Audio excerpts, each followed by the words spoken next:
I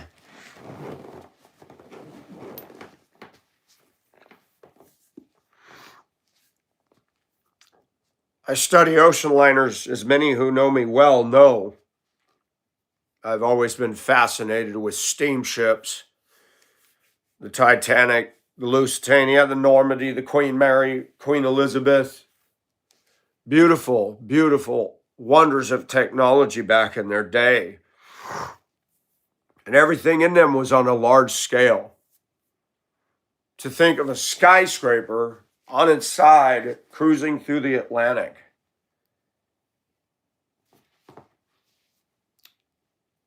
But did you know there was an ocean liner disaster that tops every single one, including the Titanic?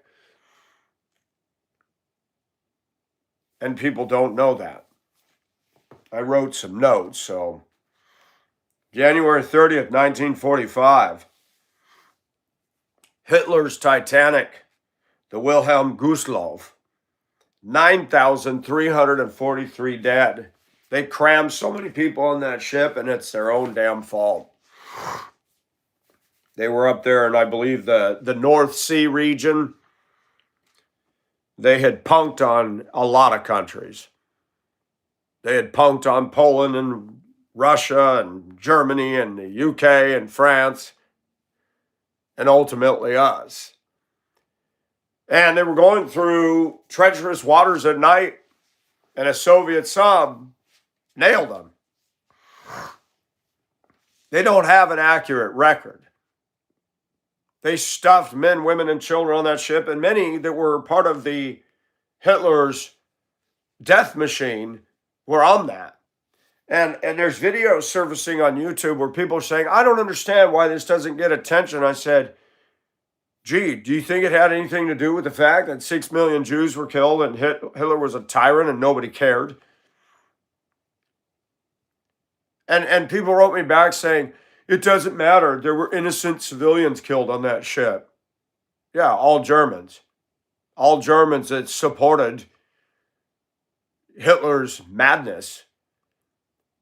And this is what people don't understand. I remember when Robert Ballard located the Bismarck. To me, it was one of the greatest, most powerful battle-type ships ever. The Bismarck was foreboding. And Britain, the only way they were able to sink it, they hit the rudder, knocked the rudder out, and the ship just did this. And the Germans realized they were screwed. They realized that the Brits could just stay far off and watch the death circle. So it's believed that the Germans opened the seacocks, let all the water in, and sank the mighty Bismarck. That thing's deeper water than the Titanic. It didn't break. A section of the stern broke off where it was weak. But that ship sits, its hull was incredibly thick. When it went down, the turrets were so heavy they just fell off. It said they could raise the hull and reuse it today, possibly. And Robert Ballard conducted a funeral service off the stern of the research vessel that found it. And I'm going to be honest with you. I'm not going to honor the dead that were fighting in a war that never needed to happen. I just can't do that. And people disagree with me on that. Why would I honor the Germans that signed up to do what they did? You can look this up. It is the worst disaster, ocean liner-wise, ever. That's the stern view. It's a beautiful ship inside. And they crammed it full of people.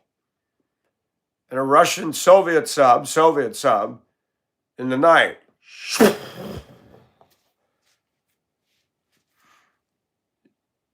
The weather wasn't very nice. It was a mess. You overloaded the ship. You sail in treacherous waters. And I hate to say this, but Germany had to learn the hard way. Sucks to be you. You inflicted damage and you were a tyrant. And now you're crying over one of your ships sinking? What about the 6 million Jews you killed? What about the people you killed in France and the UK and Poland and the Soviets? I mean, you just took on everybody for no reason because you wanted to expand your empire. You didn't learn from World War I. And I want to talk about anger. I have a good friend that's my struggle's lust, his is anger, and I love my friend. He's a good man, and I would never look down on him.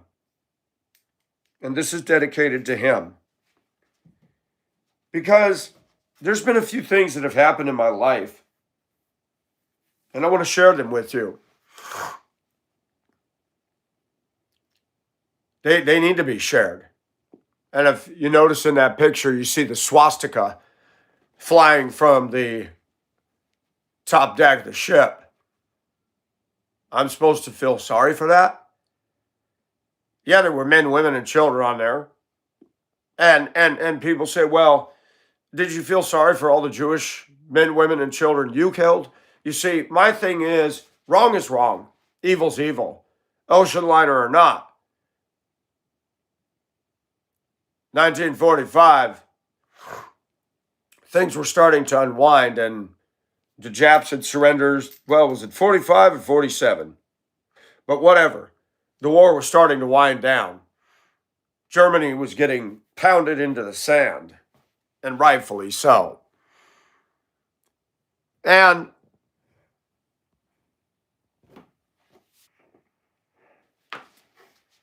people on YouTube today lamenting. Why isn't this ship getting attention? More people died on that than the Titanic. Yeah, because there was brass on there that were all involved in the war. Why do you think America didn't make that headline news? Nobody cared. They were tired of Germany. Germany was evil. So was Japan.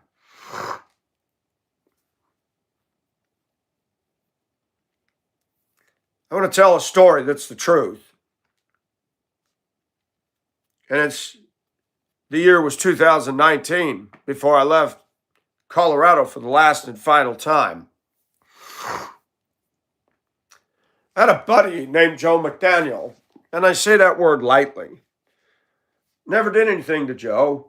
He had stumbled upon my YouTube channel, got angry when he heard some of the things I talked about. That tends to be a normal reaction when you start speaking the truth. And he would get very upset. And on Facebook, he was messaging me, I don't agree with stuff on your YouTube channel. And I showed my pastor, and he says you're wrong. I said, that's his opinion. What have I said that's wrong? He wouldn't lay it out there. And he says, blah, blah, blah, blah, blah, blah, blah. And I didn't even accuse him of having liquor. He said, you probably think I'm drunk. I said, I don't know if you're drunk, but I don't know why you're jumping on me. We were just talking the other day, and we were getting along fine, and now you're mad. And he kept on going and kept on going, and I finally blocked him. Or he said, I don't even want to talk. I said, good, cool. Blocked him on Facebook, blocked him on the phone. Not 6 months later, he's being nice and talking to me at work again. And then it happened a second year. I said, wow, we back to this? I said, the end of the school year's coming, and now you got to be angry at Michael again. I said, what did I do this time?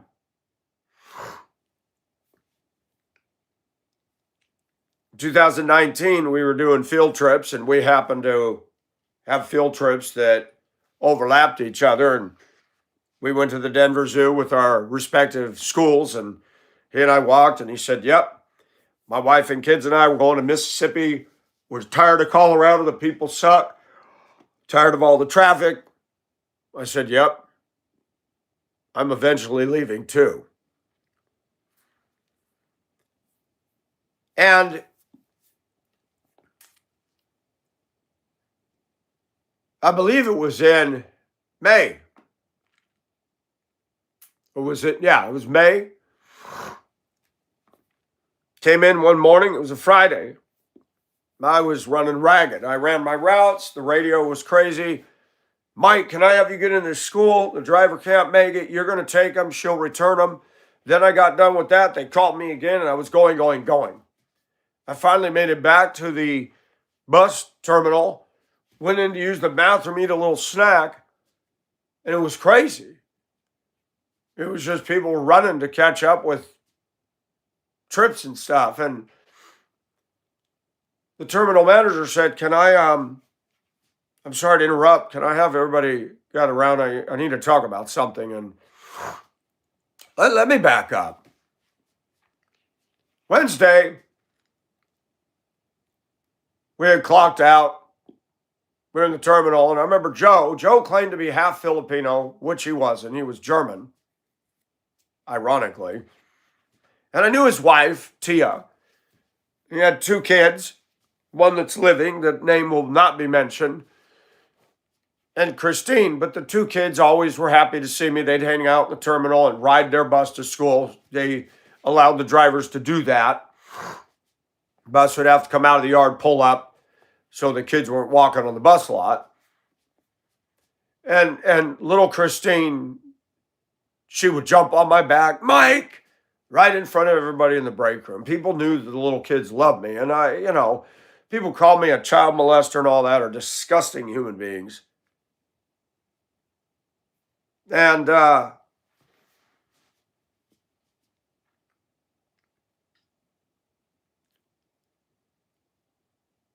Joe and I were getting along. And I kept thinking, wow, the end of the school year is going to come. He's going to get angry at me again. We had a mutual Filipino friend. And Joe had some problems. He had a beautiful wife, but he was getting on social media and flirting with other women. And he ended up flirting with the woman, or attempting to flirt with the woman that I went to see in 2018. And she told me after the event happened, I'm going to discuss. I'm like, what? So Wednesday, my last conversation ever with Joe McDaniel went like this. And many times when I talk to Joe, he's a big guy, and he liked to fight. And he told me that Wednesday, he said, I was in the Philippines some years ago, and a jeepney driver tried to cheat me out of fare, and I knew he was charging too much. I said, really? He goes, yeah. When it stopped, I got off and I walked up and I punched him in the face. I said, why would you do that? You're in the Philippines. Why would you do that? Because I ain't going to take that. I said, but you're in their culture. You're lucky a bunch of Filipinos didn't get off of that thing and clobber you. And he was bragging about it. And he wasn't going to be at work on Thursday because Friday morning they were going to close on the sale of their home.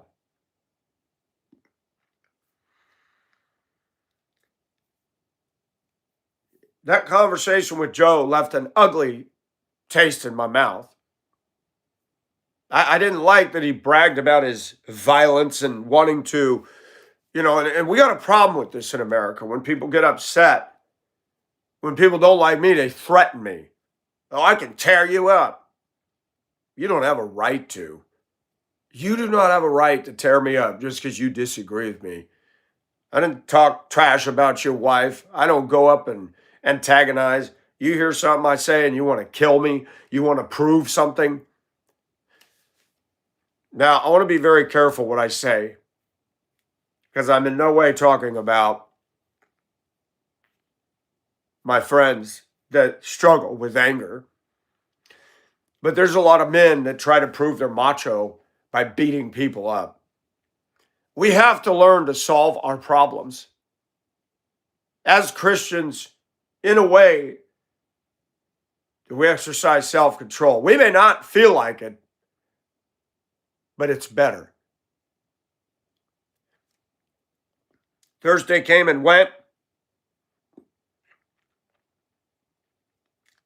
Friday, I'm running ragged. I get in I literally had enough time, and then I had to go back out again, pick up another group, and go straight into afternoon routes. And Nita come into the break room. She no longer is there. She retired, and she said, I don't know if you guys heard the news, But last night, Joe McDaniel, his daughter Christine, and his wife were murdered in their home. I said, no, he was just talking to me the other day. He was going to close on his house today. And a Hispanic woman said, no, are you serious? Was that, oh my gosh. People knew him and we're all standing there stunned.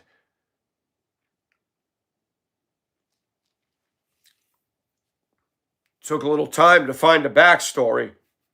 Then a name surfaced in the media. It was an Indonesian man. Joe's father was German, had married a Filipino woman, but Joe was birthed by white parents.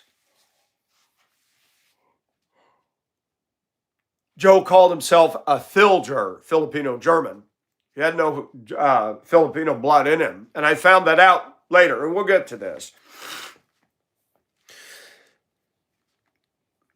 Joe, like many of us men, had a problem with lust. And Joe's father and the Filipino wife got divorced. The mother-in-law, or whatever you want to call her, stepmom, whatever, remarried an Indonesian man. Joe had borrowed money from this guy. And Joe had bragged to his bus monitor that the guy accused him of molesting his daughter, Christine. And he got angry and he punched him in the face and he bragged to everybody about it. That was a year before, whatever. I don't know how much money Joe owed this man. But Joe had the couple over at his house for a dinner. The woman came. Everything went well. And they went and got the car to leave. The Indonesian man came back into the house, knocked on the door. Christine opened. He said, my wife forgot her purse. She goes, oh, come on in. I'll help you find it. Shot Joe McDaniel, his wife, and Christine point blank range in the face, killing them. The little boy and the mother of Tia was upstairs. They climbed out a window on the roof and jumped out. The little boy went over the fence to an apartment complex behind the residential neighborhood and beat on the door and said, my dad's just been shot. I was affected by that news all day, and I thought to myself, your anger, Joe, your anger caught up with you. My last conversation was him bragging about decking a Filipino jeepney driver because he felt he was being cheated out of fare. I'm going to say something about a lot of men in the U.S. And again, I'm not talking about my friends who struggle with anger. One of my friends has been through a lot of abuse. And God's working on every one of us. The Bible says man's anger does not bring about the righteousness of God. Anger starts wars.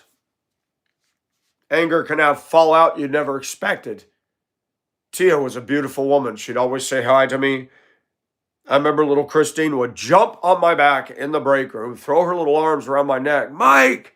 Oh my gosh, I wouldn't even see her coming. To think that that little girl was shot point blank in the face.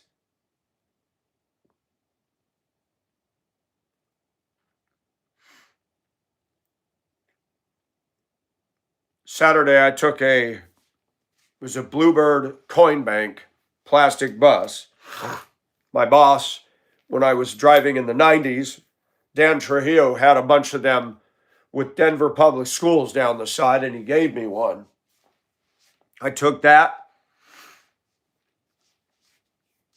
I bought some gifts. And I never been to his house, but I knew where it was. And I drove down there. I parked my truck. The window in one of the bedrooms over the garage was open. The light was on in the living room. Joe's Bronco with Bronco stickers all over the back. Tia's minivan was in the driveway with the windows still down. And I stood there and said, oh my gosh, it looks like they're home. And I cried.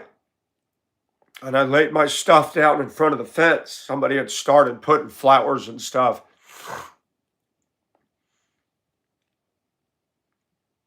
And the house had a very horrible dark cloud over it.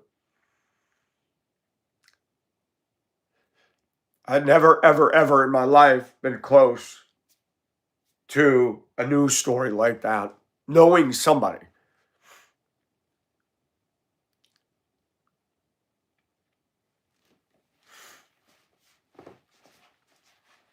I brought my black girlfriend the next day because she worked there.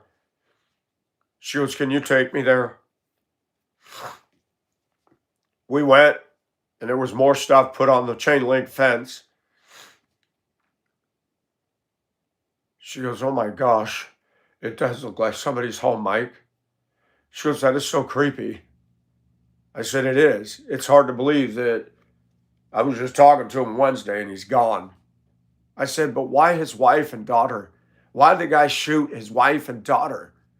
What is wrong with this guy? And it's anger all the way around.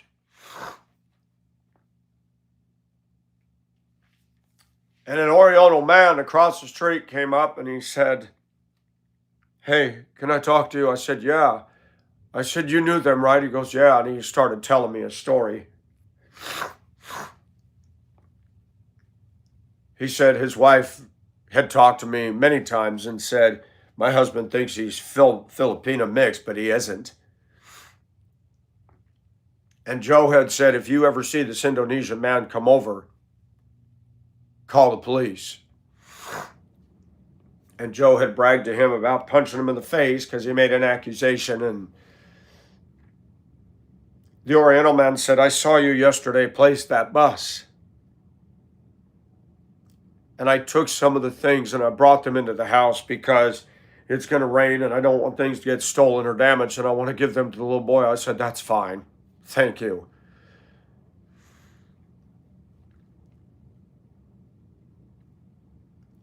Not only did the house not close, you can't close when you can't sign. And I thought, oh my gosh. So the grandmother and the little boy inherited the property. I doubt that they stayed there. How could you? Joe McDaniel never made it to Mississippi.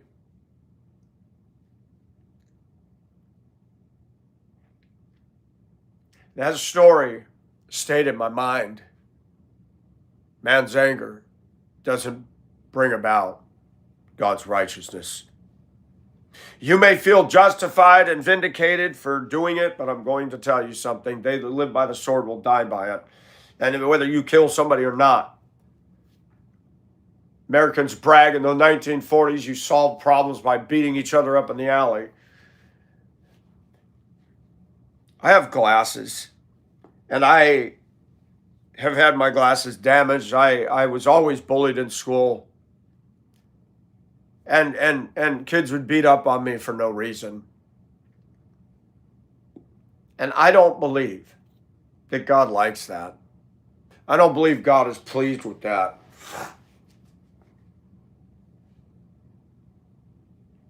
My pastor been doing a study on the wise man and the fool, and the mocker and the scorner. And it does say in the Bible that the scoffer, you punch him in the nose. You're going to have a hard time. I'm going to blow my nose. Air quality's bad lately, and a little bit of allergy this morning.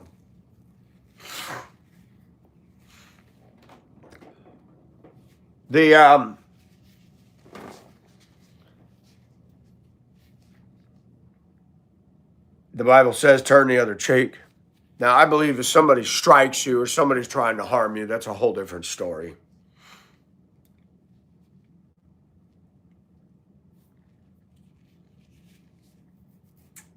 I was told a story this week that really angered me.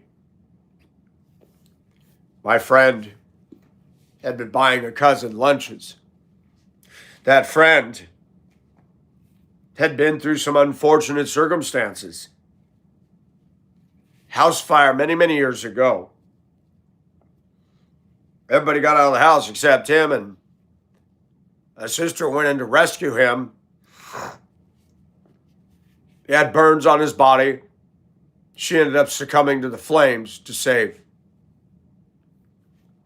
The mother of that boy said, "You should have died. My daughter should have lived."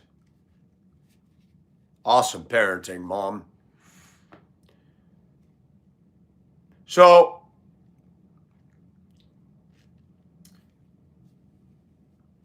people felt sorry for him. My friend would buy him lunches. They worked in the same place together, and he'd buy him lunch. My friend and wife went on vacation. They had their daughter paid very generously for her to watch the dog. And they all came and stayed at his house without asking, then denied it. He said, "We got cameras." And the cameras also picked up the fact that they sat in his lanai ripping my friend apart. "Oh, this house, and it's a nice home," criticizing the house. Their house is not like theirs, and it's not clean, and it's not organized, and they don't pay their power bills. And he told me this cousin has become very arrogant. Married. They just had a garage fire recently. The cars were not in the garage. He's claiming $100,000+ in damage and filed a claim. Got on Facebook, made a GoFundMe account. People are sending him thousands of dollars. Then he went out and bought a $400 watch, flashed it on Facebook. And my friend needed to be off to take care of some stuff at his own home.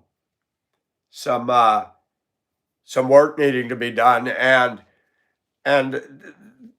the boss said, "You've been off so many days, and I need you to be here because he's not going to be here." And he said, "Well, my business is more important than him. He's got money and all this." And my friend said, "I am so angry." And I totally understand that. I said, "I hope you're going to stop buying his lunches." He goes, "Oh," and we're going to stop there because I don't want to get personal. I care about my friend. I said, "Don't do it. Don't get yourself." He goes, "I'm not going to get myself in trouble." I said, "Don't do it." It's been on my heart because this is a good friend. And I don't want something to happen. You see, when we're in Christ and we care about somebody, it goes beyond being self-righteous. You go, "My gosh, I don't want something to happen to you where I lose the friendship I have because you're sitting in the pokey or something." I know here in Augusta, two men get in a fight, they both get hauled off to jail.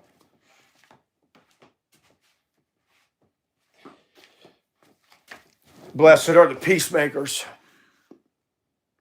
It's okay to be angry, but the Bible says, "Do not sin in your anger." You can't do that. And I'm not talking about my friend. He has a justifiable reason to be pissed.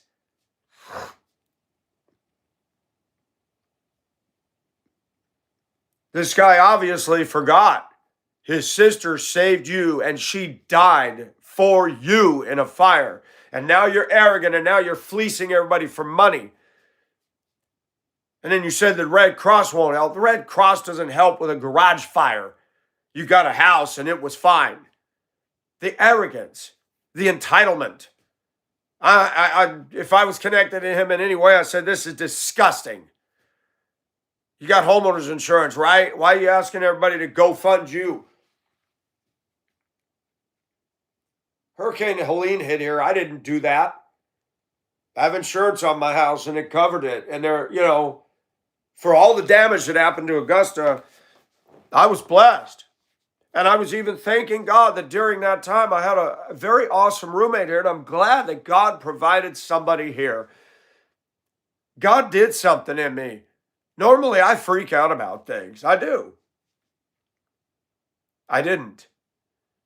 When the storm raged and the big oak tree fell and blocked the driveway and just missed the house and ripped the electrical line out of the side of the fascia and roof, something in me said, okay, we're in the trench. We're going to start one day at a time and get up out of this. And I told Tina, I said, God just overshadowed me during. I didn't panic. And I looked at her and said, well, I thought I was going to have a nice day off. I know what I need to do today. I need to cut that tree completely apart with a handsaw. Spent 8 hours on it.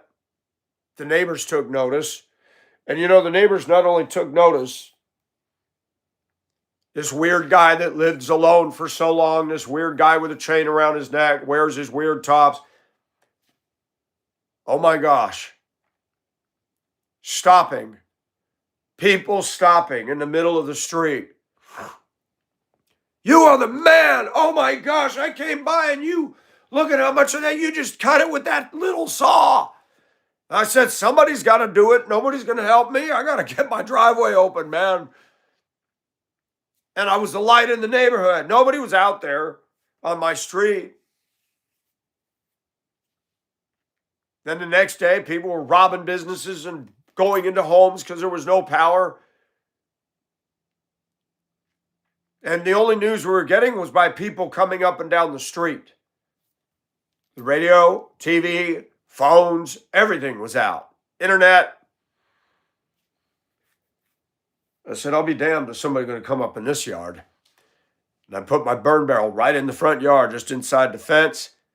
I had stacked 8 to 10 foot limbs. I had cut all the branches off and several big piles of the branches and sprigs. And I got that burn barrel going and roaring, 4 feet of flames coming out the top. I had a shirt on like this. I had the iron pipe. I had the chain around my neck. And all I did was maintain a presence late into the night, stoking the fire. I saw people walking down the street I'd never seen. A lot of teens. I'm like, we don't have that many teens in this neighborhood. Black hoodies pulled over, hiding their faces, scuffing their feet down the street. I stood there with flames flickering. I'm the only light in the neighborhood and watching these people drifting through. And I would say under my breath, keep it moving, sonny boy. You're not stopping here tonight.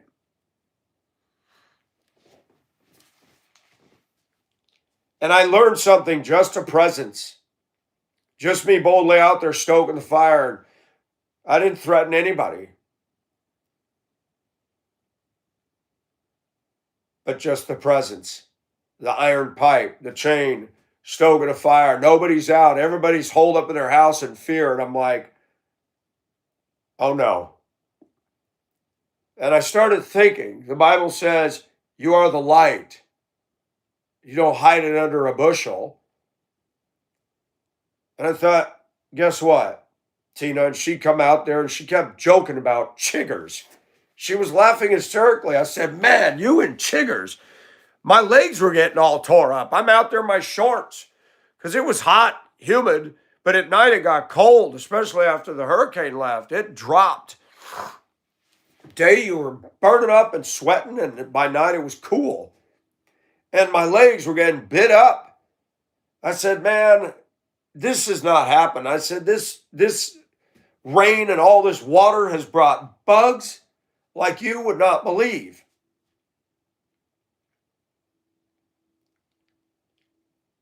I had a black man stop in front of the house when he saw the burn barrel going before the sun went down. He said, yeah, now that's what I'm talking about. I said, we got to be the light, man. He goes, no, that cheered me up seeing that. And an older man down the block said, you were the only one They came out after Helene and started taking care of your property, and you got that fire going. He said, we were all talking about you. When you don't even realize that people are watching you.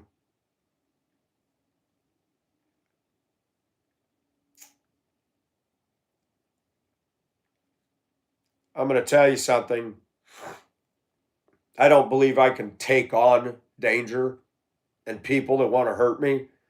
I'm wide open. Somebody want to do me in? No contest. We're not bulletproof. I'm not invincible. And people who are angry, I'm not talking about my friend, but this Joe, when he was bragging about everybody he assaulted and punched and beat, my last conversation ever. And then he's murdered. And then when facts come out, and I thought to myself, Joe's anger got him killed. Not just him, but his pretty wife and his beautiful, sweet daughter. Was it worth it? Now the brother grows up with the trauma. No sister, no mama, no dad.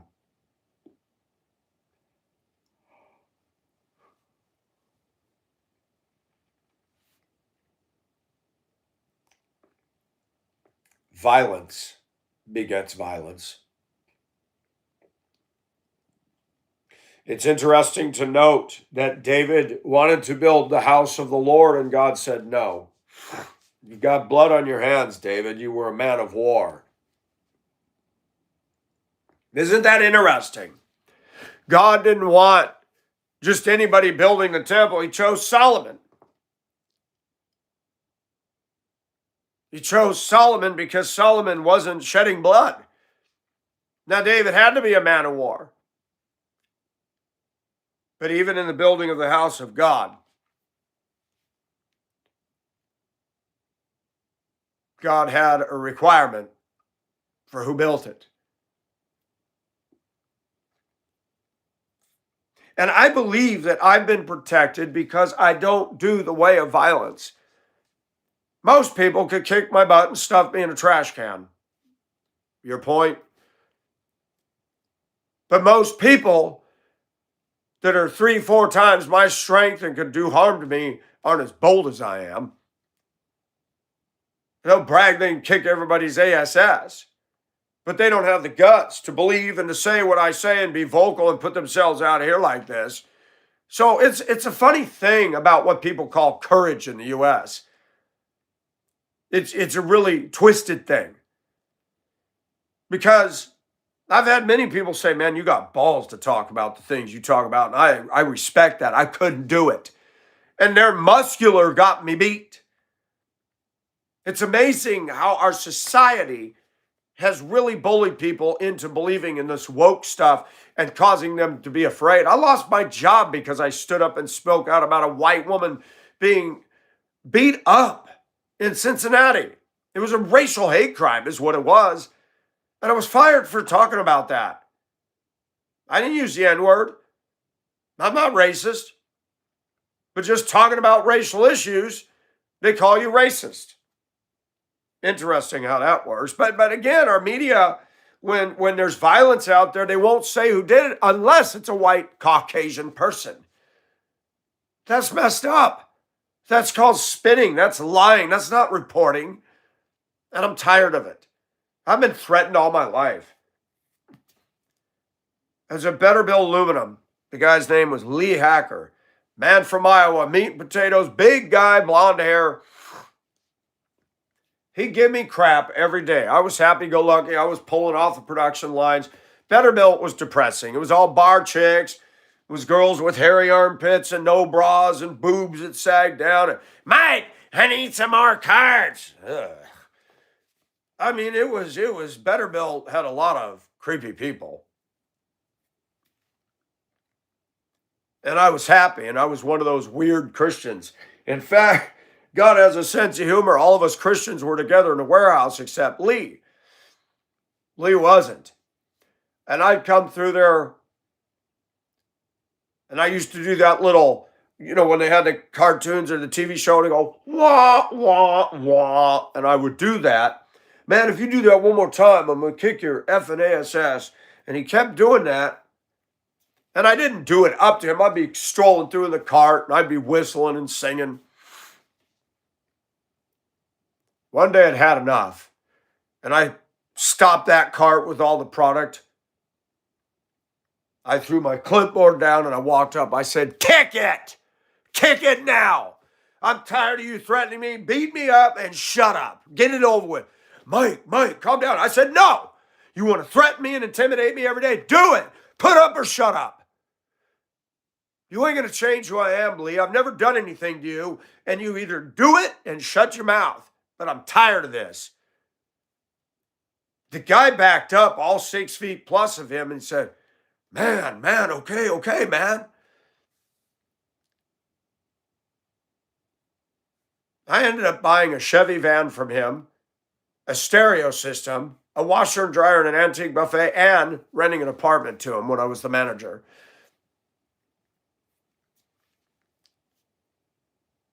Sometimes you need to call the bully's bluff. You think I could have taken on Lee? He could have snapped me like a cigarette. When people are threatening me, it took me a long time to realize there's definitely insecurity roaring through their veins. I am not a contest. And we see this in the Black community. We see a lot of violence in the Black community. Why is that? Let's unpack this for a minute. I'm not being racist. I'm stating observations here. I've had 59 years. I'm dumb, but I'm not stupid. And I make observations.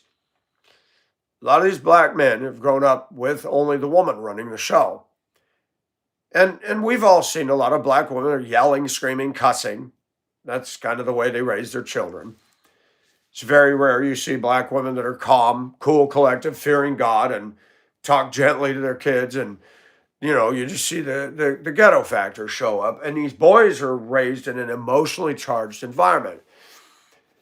And they don't learn to problem solve. And because they're raised by a domineering Black woman, they go out there when they have a problem in society or they come up against somebody that says something they don't agree with, it's either fight or shoot, fight or shoot. I'm going to say something to this country. You can ban guns all the time. You can ban them on all that want, but you're never going to stop the heart of people that are violent. It cost Joe McDaniel his life, and it bothered me. I wasn't happy about it. We had done some field trips. Joe took a picture in front of the lion cage or the lion exhibit, and you ought to move to Mississippi. I said, no, I'm going to Georgia. I went through Mississippi, and don't think that Joe didn't come through my mind. I said, well, Joe, I'm rolling through Mississippi, and had you been here, I would have stopped and seen you and your family.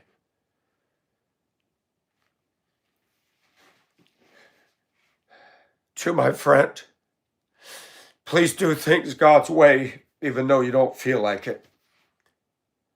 I don't want something to bite you in the butt.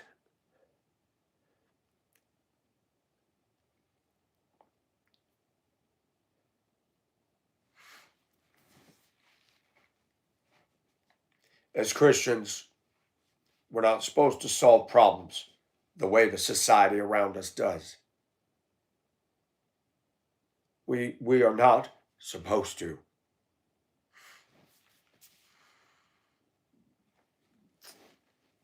Violence is not good. Self-defense? I'm going to keep my mouth shut. Yeah, if those hooded guys had jumped over my fence to intend harm for me and Tina, they would have got an iron pipe to the face. I would have pushed them straight in that burn barrel. I'm not going to fight fair at that point. Just the symbol of me being out there boldly, a white guy, boldly stoking the fire, cleaning my yard, and maintaining a vigil. I didn't have to say a word. Come in here, I'll kick your butt. I didn't posture that way.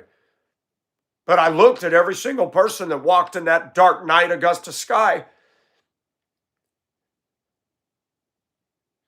I worked hard for this home, even though it's imperfect. I'll be damned if somebody going to come in here and be violent to me or Tina. And I felt strong because there's another woman living here. She wasn't my girlfriend. And I felt strong and I felt courageous because God will overshadow you. But nobody came in with that intent. We weren't sitting in a dark house. We were out front and center. Just sometimes your presence, enjoying the disaster, having the fire, she joking around about the chiggers. I said, man, you better stop.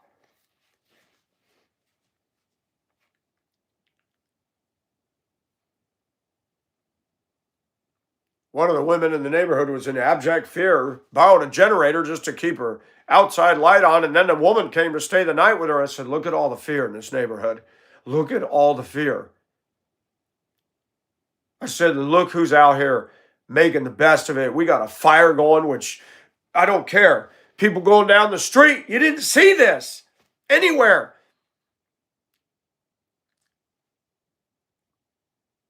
And I'm sorry, that was a testimony. I wasn't afraid. I didn't panic. I just said one stick of lumber or one stick and one branch at a time. We're going to get this done.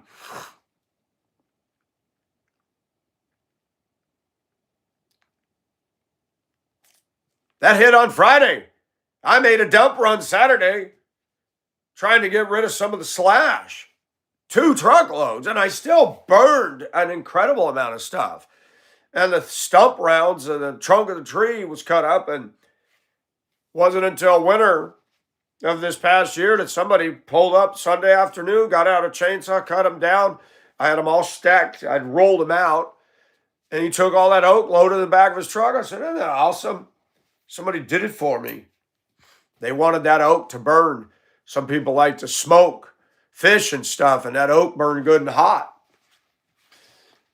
You know, God provides, and God will protect the defenseless. God will protect, even though these enemies are like demons and they're gnashing and threatening you.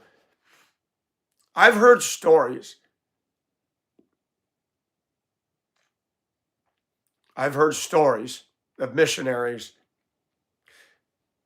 in countries where it was very hostile, and their residence was surrounded by natives with spears. And the wife and the man are in their home praying, thinking, this is it. We're going to die. And suddenly everybody flees. There's no police, nothing. And when they went into the village to do their work, they said, y'all intended to harm us. Why did you flee? And the head of the tribe said, wow, really? Why you ask that? You had an army of people show up and scared every one of us, and we thought we better leave them alone. Says, army? Yes, very big people above your house.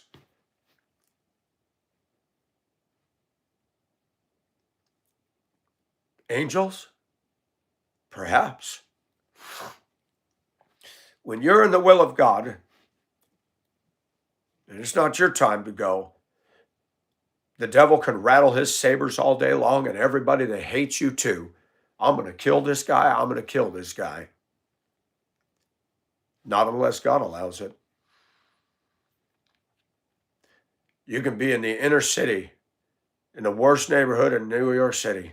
If you're in the will of God, you're in the safest place you can be. You can be in paradise and be out of the will of God, and that's very dangerous. I've learned this. You step out of God's plan, you are in unsafe, thin ice territory. When you're right in the middle of it, you may be in the thick of the trench, but He's got you.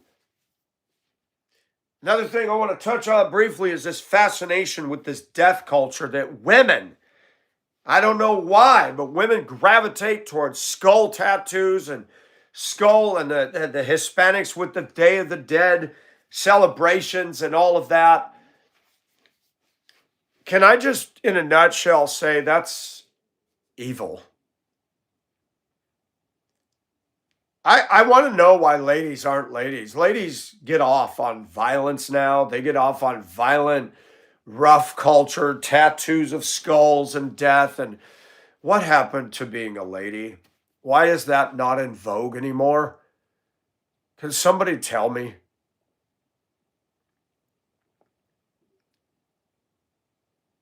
And you got ignorant people getting on the internet today.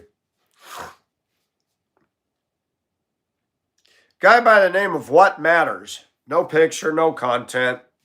A save list of Bill Maher and all different videos and news things. Came on my channel with all kinds of lovely skid mark comments. Saying, with a face like yours, who would want to look at you? You probably have to pay for love. On and on and on. You're boring. You blather on and on. And I said, is that why there's 8,500 subs? And he said, it's probably your family members. That there's trolls that actually say that. Thank you. A rare breed indeed. Yes. You're a grown man and you're now commenting on my looks. Why do grown men comment on another man's looks? My looks, I look in the mirror and I've looked at men. I looked at most men. I have been blessed and I don't care what other guys say. I think I'm good looking for what I am. I've still got muscle tone, even though wrinkles are starting to set in my neck and everything. But for 59, I look good. And a grown man going to criticize my looks. Why are you judging another man's looks? What part of you are possibly GAY do you not understand? And you're going to insult me. But the problem is I believe the truth and you do not.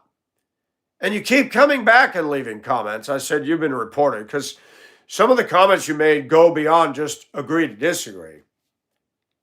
You're attacking. I don't get on a guy's channel and say, you're ugly.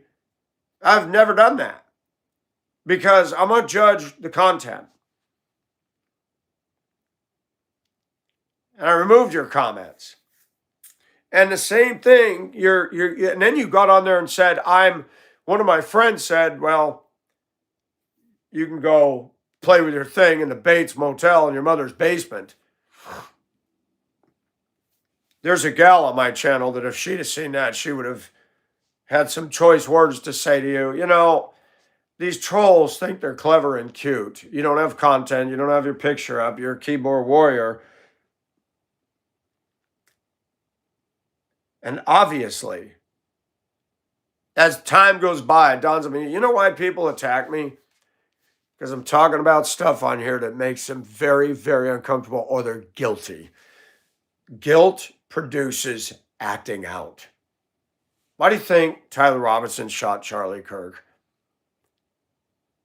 He shot him because he spoke out against transgender. That's why. I left a comment on a YouTube video yesterday, and my viewers need to be aware of this. They're trying to enshrine him and make him a hero.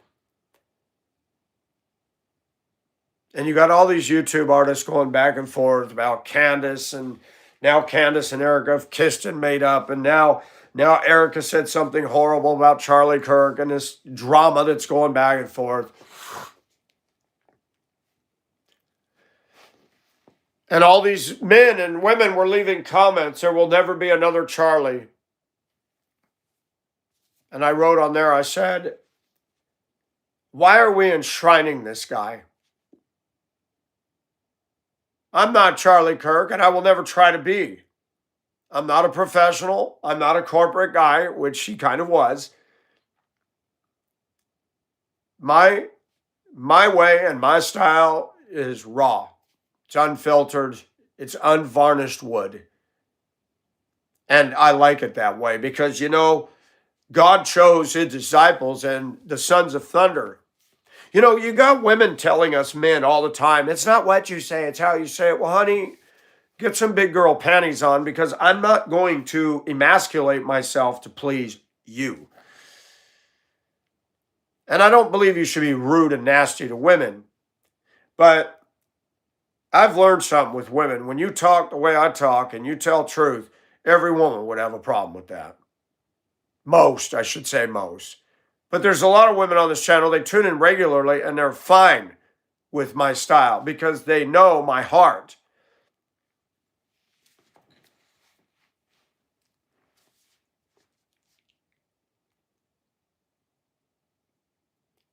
Why is it that we're lamenting Charlie Kirk and acting as if though that is the end?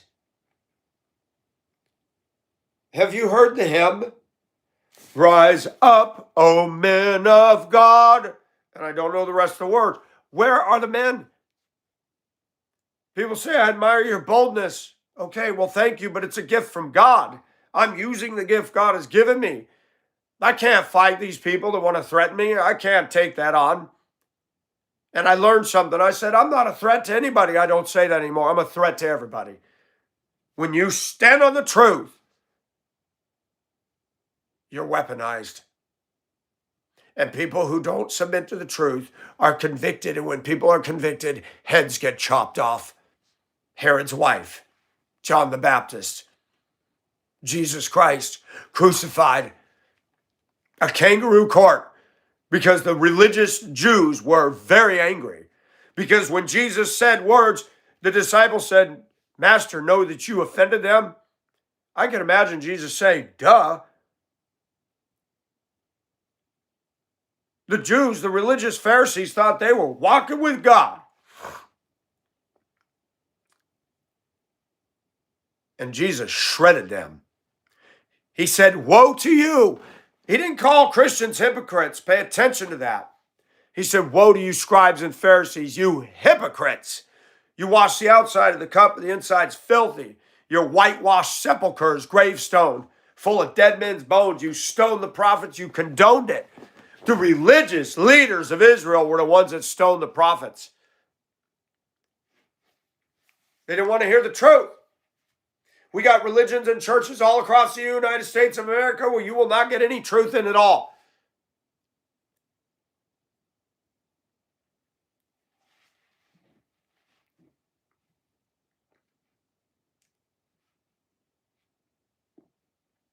The psychology of what I'm learning just being on the internet is fascinating. I don't need a textbook college education in psychology. I'm learning it. Driving school buses, working with kids, working with people, customer service, call centers, department management.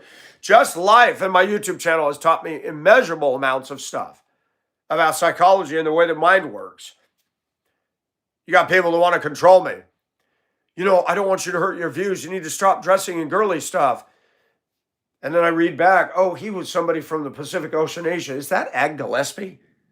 Ag Gillespie was a guy that was always trying to assume he was my manager. And I tried to tell Pacific, I finally had to go vocal and said, you're not my manager, my boss. Who do you think you are?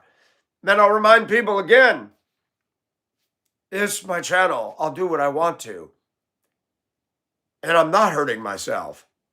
It's growing because people are looking for reality. There's a lot of fake plastic people, and they can go to all these other channels and they can donate all their money. Had a phone call with a friend last night telling me about a girl named Sophia. She's on YouTube and she's on Fans Only or OnlyFans, saying that she's saving herself for the right man. But she's doing all this online. Oh, wow, how noble of you. You're saving yourself for the man, but you're being a slut hoe all over the internet, and she's making $14 million in a month. Oh my gosh, can I be honest? I have anger. Man, the woman can show her tits and make big money.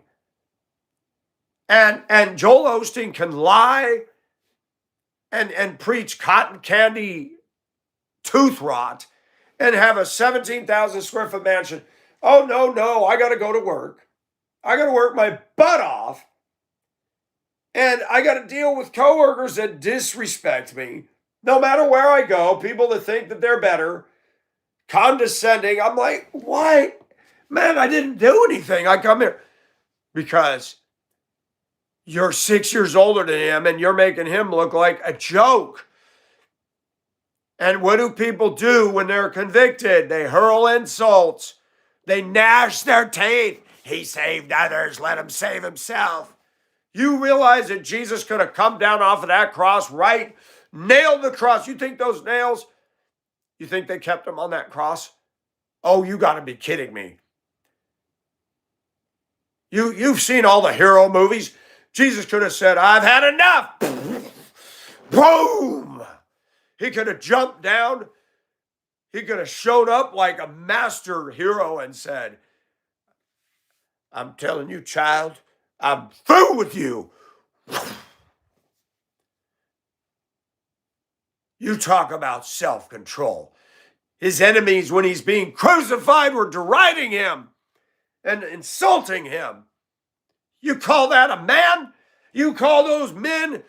Even a Roman centurion was watching this whole thing.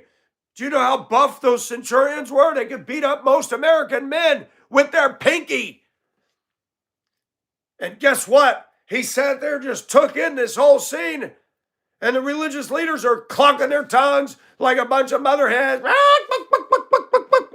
He saved others, let him save himself. This wise centurion's taking in this scene, this macho man who has permission by Rome to wipe out anybody. We don't have a trial in Rome. You act up, you get a sword in the face.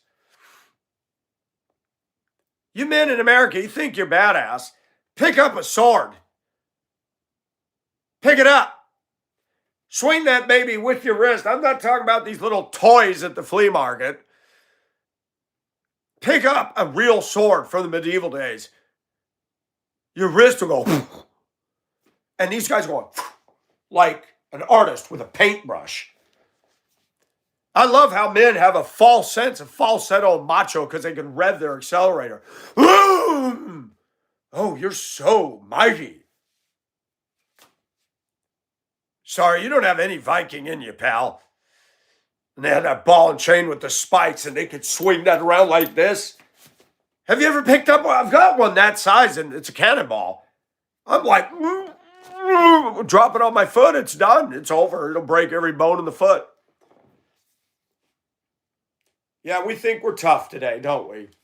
Laughable. My grandpa's generation was tough. He was a merchant marine sailor. He told me stories of stuff that'll make you whiz your pants.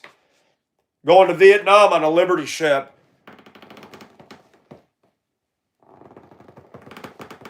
And tanks that are tons. Chained to the deck. Chained tight.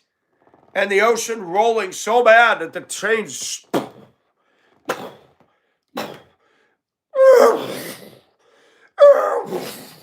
sliding and bumping into each other. The captain saying, no men on deck. I'm sorry, but I'm going to say a word. It's not very Christ-like. We got a bunch of male pussies today.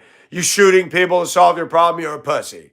You threatening to beat everybody up, you're a pussy. I'm not talking about my friend who's confided he's struggling with anger. I get it. Give in to the way of God and things will go much better. Please. People that come on my channel and threaten me and said, oh, I could beat you up. Well, la-di-da-da. Do you want me to give you a little plastic blue ribbon and you can pin it on your chest that you don't have? See, that's your answer. You don't like somebody, so kill them. Silence them. You're a bully. You're a coward. And if you do that, now you got murder on your hands. And you know what? It's just not a good idea. Because now you're going to have the Almighty God who's going to F-A-F-O, right? You want to F-A-F-O right here on earth and you think there's no God and you just keep doing it. Keep doing what you do. I find it interesting years ago in the 90s when they had that stupid gay little bumper sticker on the back of pickup trucks. No fear. Oh, whatever, dude. A sticker. No fear. In Revelation, things are going to get so bad that mighty, mighty, mighty tough guys are going to be crying to the rocks, the boulders, and the mountains to fall on them, to hide them from the face of him who sits on the throne. For the day of his wrath is come, and who can stand? Grown men that rev an accelerator pedal and threaten me during that time are we going, oh my gosh, they're going to be losing their stuff.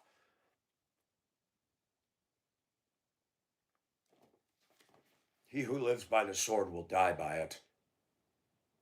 Joe McDaniel, that verse came to my mind the day before, 2 days before. He's bragging about punching a Filipino jeepney. Was he worthy of getting assaulted because he cheated you unfair? All you had to do was say, stop, I'm getting off. That's it. Get off. Take another jeepney. Why would you go to a foreign country and punch somebody in the feet? You're lucky. Because Joe forgot something in World War II. Even the Americans said the Filipinos were hellacious fighters alongside of us. They were tenacious. You don't go to another culture as an American and act like a horse's ass. And Americans do it all the time. When I lived in Hong Kong, I couldn't believe how many people, Chinese and Filipinos, said, wow, you're an American and you don't drink. Just that alone shined above everything.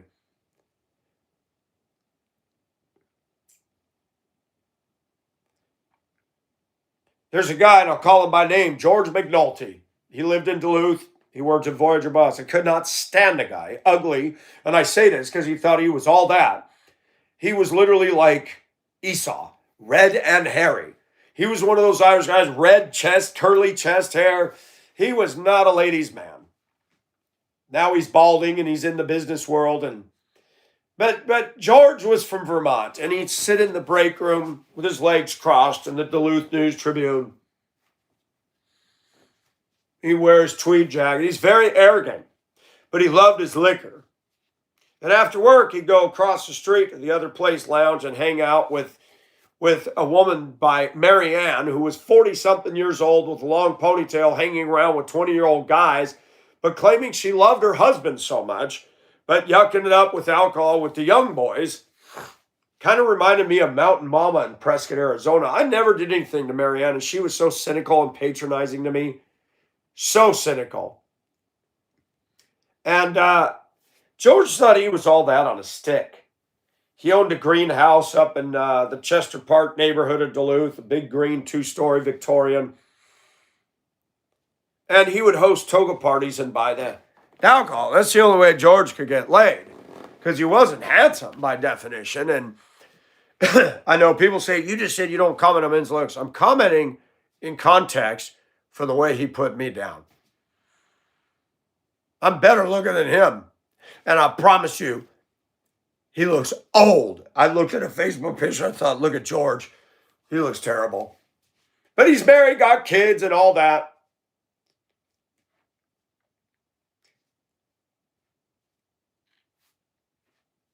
George would host toga parties and liquor parties. And you get a couple girls drunk, they'll do anybody. They'll do other women. They'll do any man and not even remember it the next day. So that puffed up George, because all the hot UMD chicks would come into his house and get drunk. George was going to University of Minnesota Duluth, and everybody knows college is basically Corinthian and decadence and beer parties, toga parties, and naked sleep with everybody. And George could never win a girl over like I could. Women that were interested in me were interested in me. George had what was called liquid courage and a false sense of bravado because he provided liquor for the chickies.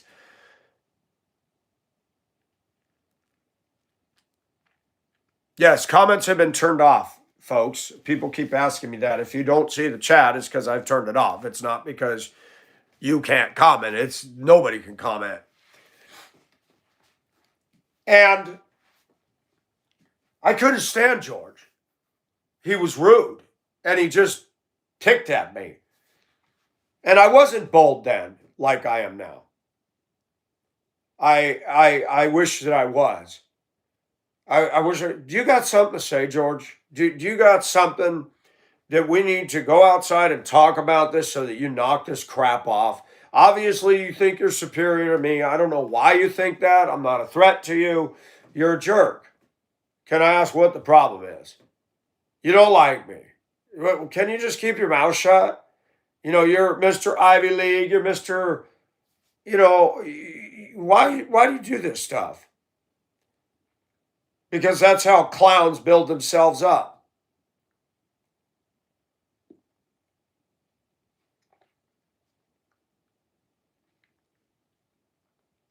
There was a guy that was a Jehovah's Witness named Jeff Murdica. Every time I went on a weekend trip and he was with me, I thought, oh gosh. He talked to me about Awake magazine. I said, Joe, he would use my bus, he'd use my friend's bus, and our bus would come back trashed. And I wasn't bold. If I wish I had to bold, I said, Jeff, it was Jeff Murdica, my bad. Jeff Murdica. And, preaches Jehovah's Witness, and you borrow my bus, you got it perfectly clean, fueled up, and you leave it a mess. Don't tell me about the virtues of being a Jehovah's Witness. There was a guy named John Forcier. He had bus 394. It was my favorite bus. It was the S Series International with the square hood. And our boss did a cool touch with the buses. They had the black on the fenders. Beautiful. And it had that chrome square grille. I love the old Internationals. They had more power than these stupid DEF fluid pieces of crap today. DT 466. And we had some stick shifts that were awesome. And he had an automatic. He babied that bus. And I was given that bus on a Saturday trip. I saw his armor all in there, and I swept the bus, and I went around cleaning it. I gussied up his dash.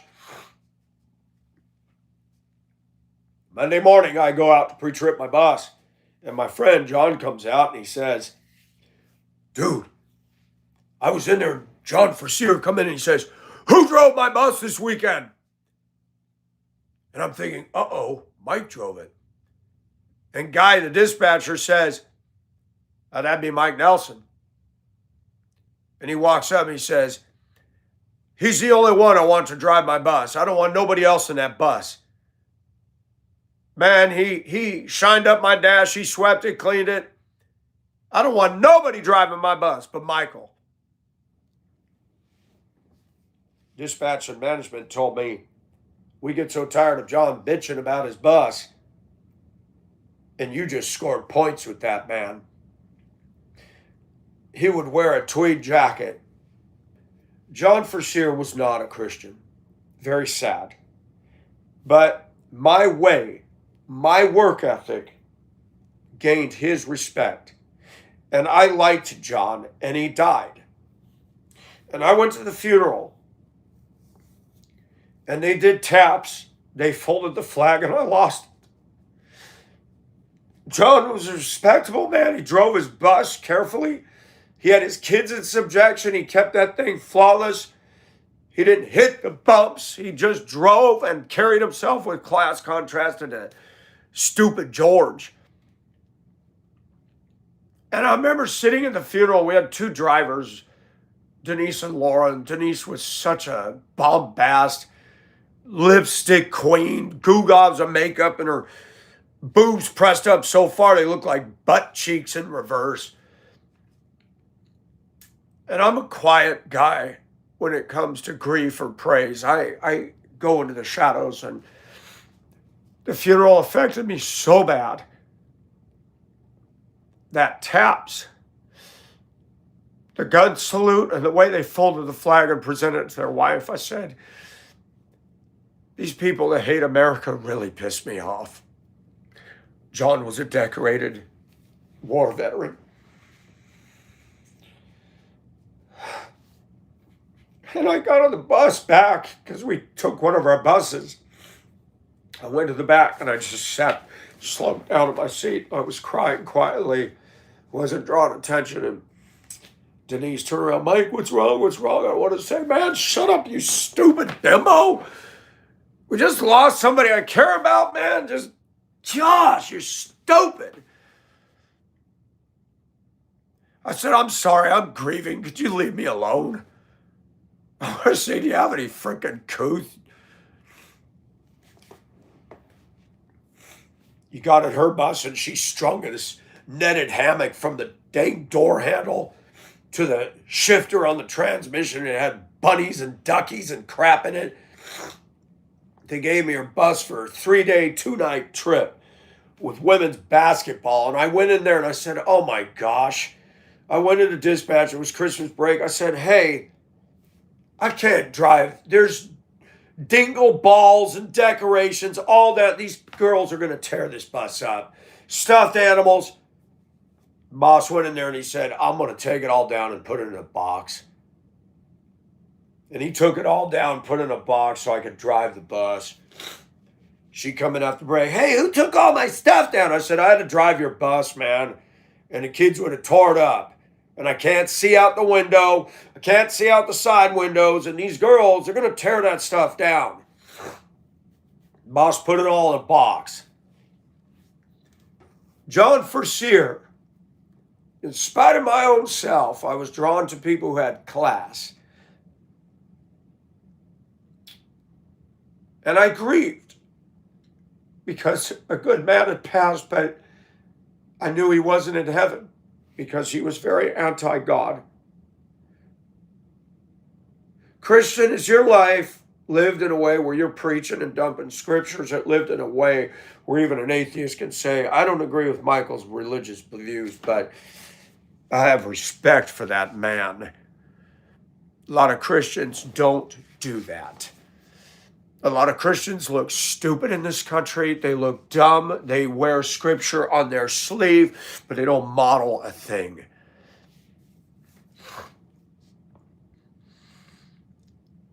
Any of you been to a 21-gun salute? If that doesn't affect you, you don't belong in this country. I can still love a human being even if they're lost soul. John Forcier had influence on me because of the way he did his job and the way he carried himself. And dispatch and management was too lazy to write up the people who left the bus a pigsty. And that's every place I've worked. They don't care. And to sit there and talk crap about him. I'm tired of him bitching about every time we put out his bus. Well, then do something about the people that are being pigs in it. You know, you're a manager. Why don't you be a manager and start getting on the pigs? Hey, Murdica, you took Nelson's bus and left frozen pizza and gum stuck all the seats. What's up with that, bro? You talking about your Jehovah's Witness? What kind of an advertisement is that? I'd do it. I'd call him right in the office and say, you know, I'm getting complaints. You do that again, you're not getting any more weekend trips. That's it. I'll cut out your OT. Man, men, why don't you have balls in the right place? Instead of threatening everybody, why don't you have balls to be a man? I don't agree with Mike, but I believe in the freedom of speech. And he makes me mad by what he says, but I'm not going to interfere with that because I believe in the freedom of speech. There you go. Be a big boy about it. Threaten me. I can't tell you how many times I've been threatened. And I learned bullies don't just exist in the classroom. They drive dually pickups. They drive SUVs. They drive cars. They work with you. Everything I needed to know about life, I learned in kindergarten. Guess what? That is the most profound statement you can make. When you right lane ends, merge left, and cut everybody off. Don't even use a signal either. Now you're down to the cones. You've threaded through the cones, and now you're just going to cut in front of a school bus. And when I tap the horn because you're almost causing an accident, you go, really? And you think you're a man. And I got a load of kids watching that. You're a douchebag. You're a douche flute, as Mob used to say.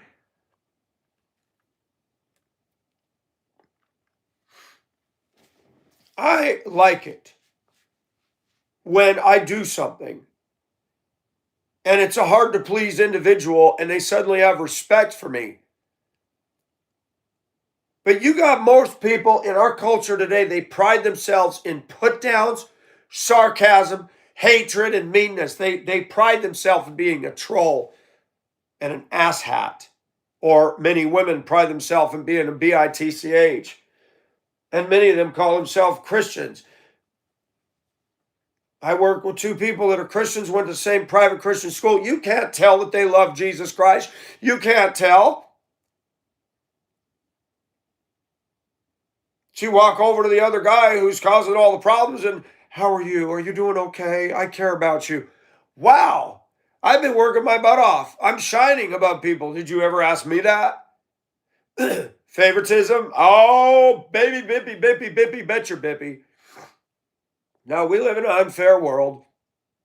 Life is not fair, but God is. God is just, and He will reward those of us in His time. Why are women obsessed with skulls and death culture? You really want to be into that? All these men that love a woman covered in tats with Trump lines going down there. You know, you're going to wake up one day and be having a nightmare, and you're going to see that and you're going to scream at the top of your lungs. Why is it that men don't like ladies anymore? Now you got all these women showing up on YouTube just like Facebook Reels. White women with floppy boobs, no bra, walking down the street. Oh, I love them puppies. Wow, what a beautiful girl. What a genuine, sweet. I love her face and hair. Watch all the simps in there slobbering. She's not even in her 30s yet, and the stuff's starting to sag because they're big and heavy. And you think that's so hot. She's not interested in any of you. She's slut teasing all of society on the internet. But watch this. People get on my channel and comment about my clothing. This. It's funny how people will demonize and vilify somebody over an outfit, but they won't say one word to all these slut teases. Sophie, possibly a Christian woman, I'm saving myself for the right man, but I'm being a stumbling block to every man and women. Sophie doesn't realize, you know how many women are looking at her too? A lot of women are into women now. You got everybody on there, and what you don't realize is you got children watching you too. You think just because they lied about their age, they can't see you? Folks, I'm gonna tell you something.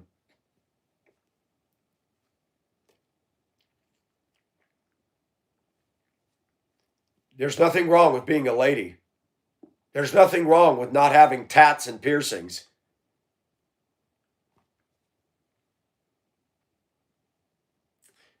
And there's a danger all the way around. You can be provocative and a slut tease, or you can be prude to the point of being so uptight you look like you're baptized in lemon juice, and neither one of those. Again, America's a pendulum culture. And it's sad that when people are nice to each other, and when people are very nice to me, my mind goes, what's their motive? Because we're not used to it. Whenever I go into a store and I get a very pleasant clerk, I always tell her that. Man, you can tell you love what you do. Oh, I love my job. It shows. Your customer service skills are exemplary, and I appreciate your kindness. Thank you so much. That means a lot to me. Do you do that, viewers? Did you ever see the billboards that were showing up in the United States? Try random acts of kindness. It works. But most people pride themselves on being rude. The Wilhelm Gustloff sank with 9,300 souls on it. It's a tragedy, yes. Kind of hard for people to feel sorry for that. They were shuttling people back and forth to get them out of places that they were attacking. I don't have sympathy for World War II Germany, and I don't need to. Hitler was demonically possessed? You think about that. You think about that. Some of the clown trolls that get on my channel, they can't even read a little golden book, let alone this. You want to deepen your life, read this. Dietrich Bonhoeffer. Who better to face the greatest evil of the 20th century than a humble man of faith? As Adolf Hitler and the Nazis seduced a nation, bullied a continent, and attempted to exterminate the Jews of Europe, a small number of dissidents and saboteurs worked to dismantle the Third Reich from the inside. One of these was Dietrich Bonhoeffer, a pastor and author. In his New York Times best-selling biography, Eric Metaxas takes both strands of Bonhoeffer's life, the theologian and the spy, and draws them together to tell a story, a searing story of incredible moral courage in the face of monstrous evil. Metaxas presents the fullest accounting of Bonhoeffer's heart-wrenching decision to leave the safe haven of America to return to Hitler's Germany, and sheds new light on Bonhoeffer's involvement in the famous Valkyrie plot and in Operation 7, the effort to smuggle Jews into neutral Switzerland. Bonhoeffer is a story of a life framed by a passion for truth and a commitment to justice on behalf of those who face implacable evil. And you got these clowns that say that the Holocaust never happened.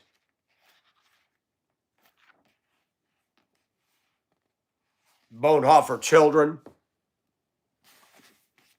Bonhoeffer was a Lutheran minister. And to give you a little backstory, the Lutheran church back then was a lot like the church is in America today. We don't want to offend anybody. We want to make the gospel attractive. So we have puppet shows and we play loud nails on a chalkboard Christian music with women with soft bras and kicking their shoes off, bouncing around on stage, saying, "Shine, Jesus, shine." Dietrich stood up and spoke out and was vocal against the atrocities that Hitler and the Third Reich were committing. He's a German. He kept coming back and forth to America. But he chose to go back, and this ultimately ended his life. Dietrich wasn't just a Christian in name only. You know what the Lutheran Church did in Germany when the railroad cars went behind churches? And they heard the Jews seeing a church. They didn't believe in Jesus the Messiah, but they saw a church and figured maybe the churches would have pity on them. And they would cry and yell. And the pastor would tell their congregations to sing louder to drown out their cries.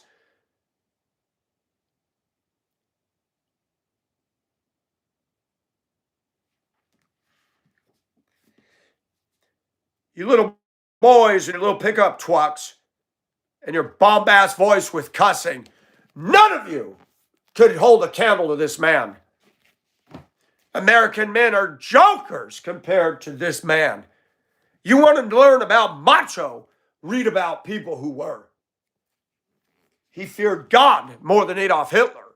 I guarantee you, these little mouths that get on my channel, these little boys, grown men that think they're all that, they don't hold a candle power to Adolf Hitler or to Bonhoeffer and his braveness.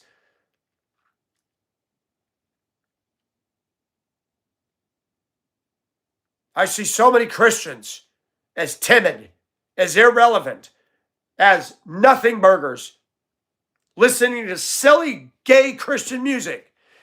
Created guys with the sides of their head shaved and gel in their hair. And when you listen to them talk, they sound like soy boys. I'm tired of women complaining about toxic males. Well, there's toxic femininity too, or feminism. I don't see a lot of men today.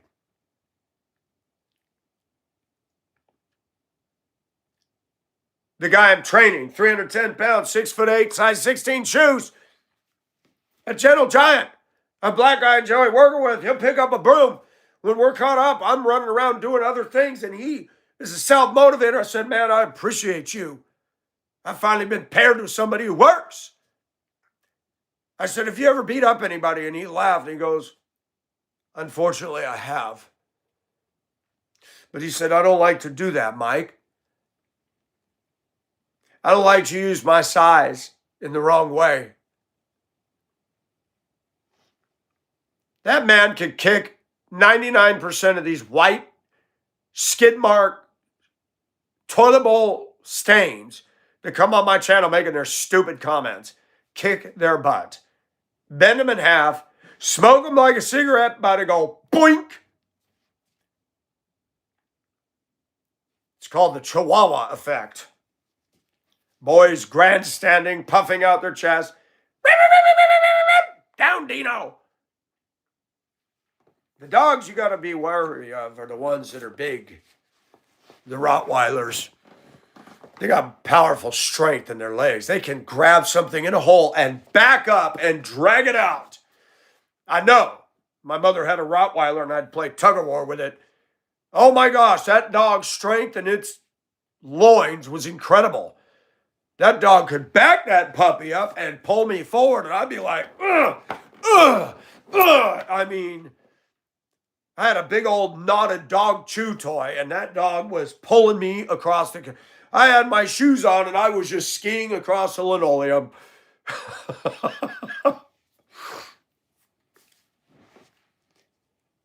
The silent ones, the ones that don't yap and bark, the ones that when they finally rise up, you'd better shake in your boots because now you pissed off somebody who's in self-control mode. Whoopsie. I mean, you little boys that troll will read this. Can you even read this? Can you even understand this? Can you even read a book? Clowns. The Germans were tough. Very tough.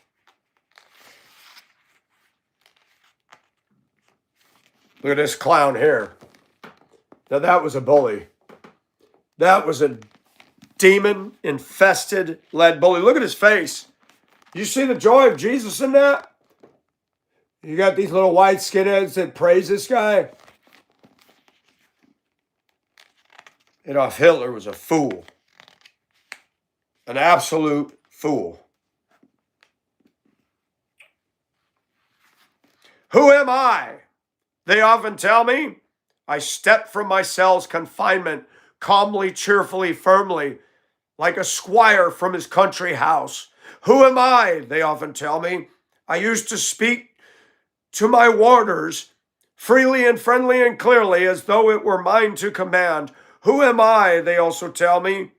I bore the days of misfortune equally, smilingly, proudly, like one accustomed to win. Am I then really all that which other men tell of? Or am I only what I myself know of myself?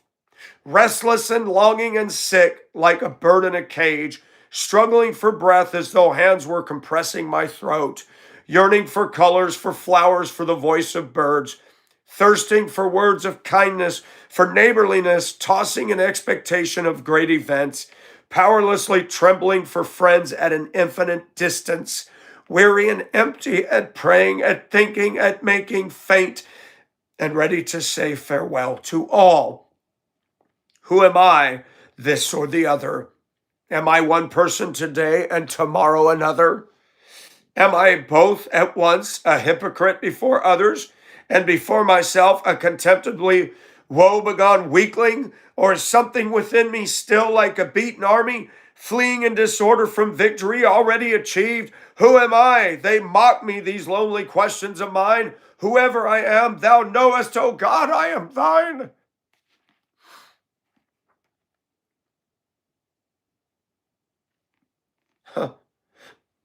Bonhoeffer wrote that. You little sicko trolls, you people that what matters? You gave this big discourse on how my channel's blather. Can you write that stuff, clown? I bet you can't. You see, I have my problems. I do this. I do. I'm weird. But you know what? I still fill my mind with men greater than myself, so that I can hope to gain something to become better than I already am. And I say that because I don't think I'm better. I'm a lowly sinner who's come to the cross. And I have some weird little idiosyncrasies. I like to wear my little tops. Maybe I'll outgrow it one day, like other things that have come and gone. But when people can listen to a man who is dressed professionally, oh, let's do this. You know, you guys are all about what a person wears. Some of you, not all.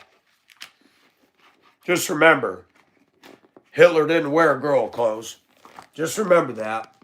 He didn't wear those tops, but no truth came out of his mouth like it does me. Who's braver, him or me? I wouldn't want to be standing in front of that man and his Third Reich, his SS, his brown shirts, the Gestapo. That'd be scary. But before they raise those guns to blow me to pieces, I say, you bastard. What you do to me, you're sending me on a one-way ticket home. When you breathe your last, it's over. We got a lot of talkers in this country. Wah, wah, wah. We got a lot of men bragging. Not one American man living today holds this. Just remember that. Little perspectives in order. Sweet cakes, buttercups. Even me, I'm not like this guy. I think I have some things. But he hid people. He shuttled them to the Swiss border. He spoke out in the church when it wasn't politically correct to do so. To speak out against the Fuhrer was to incur the wrath.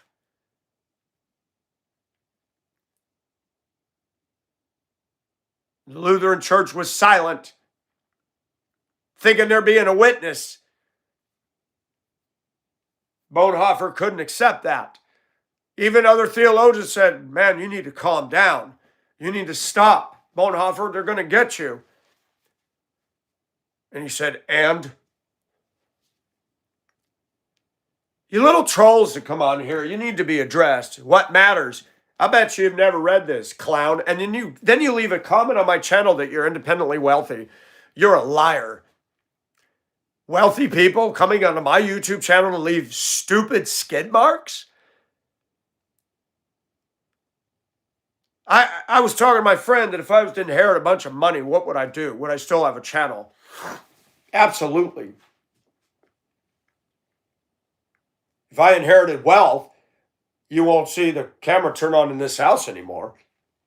I'm not going to buy a 17,000 square foot mansion. I'm going to buy a smaller house than I have.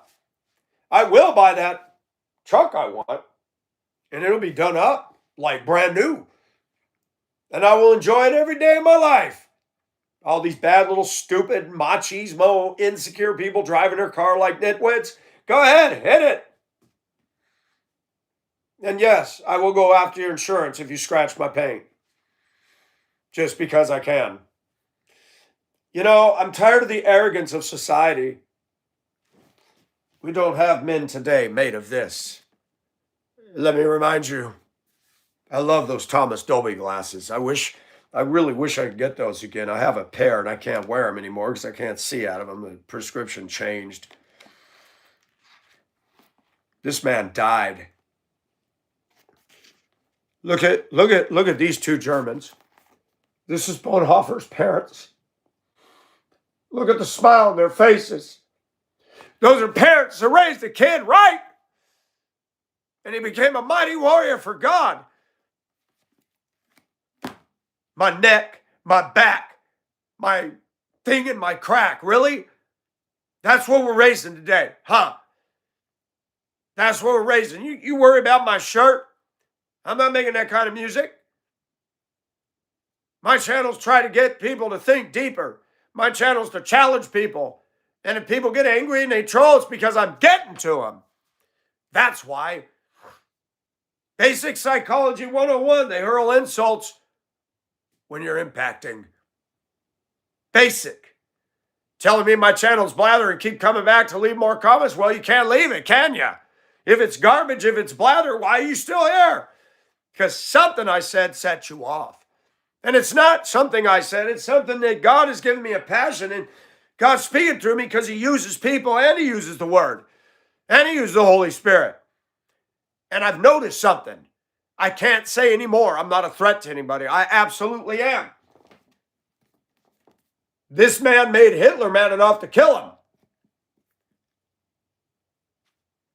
This wasn't a bully. He wasn't a danger. He wasn't violent. Oh, but he was dangerous. When you have the living God inside of you, you are a threat to humanity. The Bible says we are an aroma of death to those that are perishing, and the fragrance of life to those who are coming to Christ. Christians are not neutral. So you can sing your little silly 7-Eleven courses, and you can hide in your church on Sunday and put your little hands in the air and do your little dog and pony show. But you're not this. And you're not out there. And you're not reaching people. You're afraid. You're scared. And I want to know why people who claim to believe in the truth of the Bible and believe that God exists are living in fear. I want to know why. You're not forced to hide in your house and hide with Jewish people. What is the problem? We're free. Why are you scared? Why does this woke culture and this politically correct culture scare you? Where is your God? Where is he? Most of the men and women I know that are born and raised in Christian homes are the most ineffective witnesses. You can't tell by looking at them they're a Christian. Yes, I have my faults. But guess what? You can't put the word hypocrite on me and have it stick because I don't pretend. I be what I am. If I want to wear this, I wear it. But I'm on fire for the truth. I don't care what people think of me. I cared too much. And where did that get me? If this guy was to do what I had done for years, there wouldn't be a Bonhoeffer. There wouldn't be a book. You wouldn't have even heard of him. And that's what Christians are doing. They want to protect their little lives. And what did Jesus say about that? Whoever seeks to save his life will lose it. Whoever loses his life for my sake will find it. This man has a great reward. He's in the presence of the living God. Have we lost sight of that? I think we have. I think we in America, the church age is starting to crumble. It's coming to a close. We don't see the mighty movement of God anymore. Churches are shutting their doors. Yes, I'm a sinner. To all you trolls out there, I don't do everything thus saith the Lord. Not everything I do is a perfect example. If you look close into his life, he had some things too. But God used him. And God's using me. You aren't being used being a troll. It takes discipline to not leave stupid comments. I know. Because I do see things and I'm like, this is so freaking dumb. And I don't put it. It takes more maturity and wisdom to just say, ignore this, Mike. It's not worth commenting on. I'll talk about stuff here, but to leave comments. I'm an artist. And so are they. You want to sit there and talk baby talk and go ee-woo all day? Well, go ahead. But I ain't going to read your story. Okay? This is deep stuff. Give some insight into the Gestapo and the way they were behaving. I can't believe how dark these people were. They were killing gay people, but they were practicing anal sex with each other, these German guys. These guys were sick. These guys were demonic manifestations.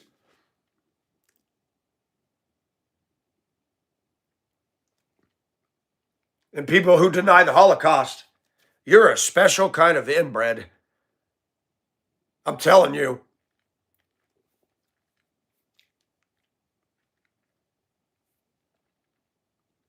You know, it's funny. You can always tell childish Christians, especially the ones that are siding with Palestinians. It's like, what in the world are you doing? Ishmael. You'd be a wild jackass of a man. His hand will be against every man, and every man on his hand will be against him, and you're siding with the Palestinians. They reject Christ, reject Israel, reject God, reject the truth. We need to pray that the Palestinians have a spiritual movement in there and God gets them. But I'm not supporting Palestine. I'm not supporting the Islamic community at all. No way. But I'm going to be nice to them as people, face to face, and try to have an inroad into their life. But if they want to start beating on that Islamic drum, I'm saying, no. Allah does not exist. It's a figment of your imagination. We're not doing justice to God, Christians. The silly music we make today is an insult to him. You go back and look at classical composers. Handel's Messiah. I mean, now that was some music. And they felt moved by the glory of God. And this silly little babyish, childish, kid praise stuff that adults are listening to is sick. I see it in my own life. We're all at a deficit because we're surrounded by mental trash.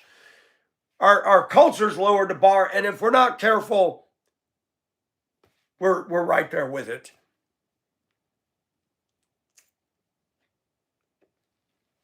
Women obsessed with death culture and skulls and trying to be tough. Yep, denying God's plan for you. Woman got on here criticizing my clothing. Then I went to her channel. She actually had some videos. And she's saying many people are saying Joel Osteen made all this money, but he didn't make it from the church. Honey, he's worth $100 million. And he made it from his books. And he's buying mansions. And he's giving a fluffy, cotton candy version of I don't know what. He's deceiving people. Why would you defend this clown? If you are in the ministry and you are rich with all this wealth, something is wrong.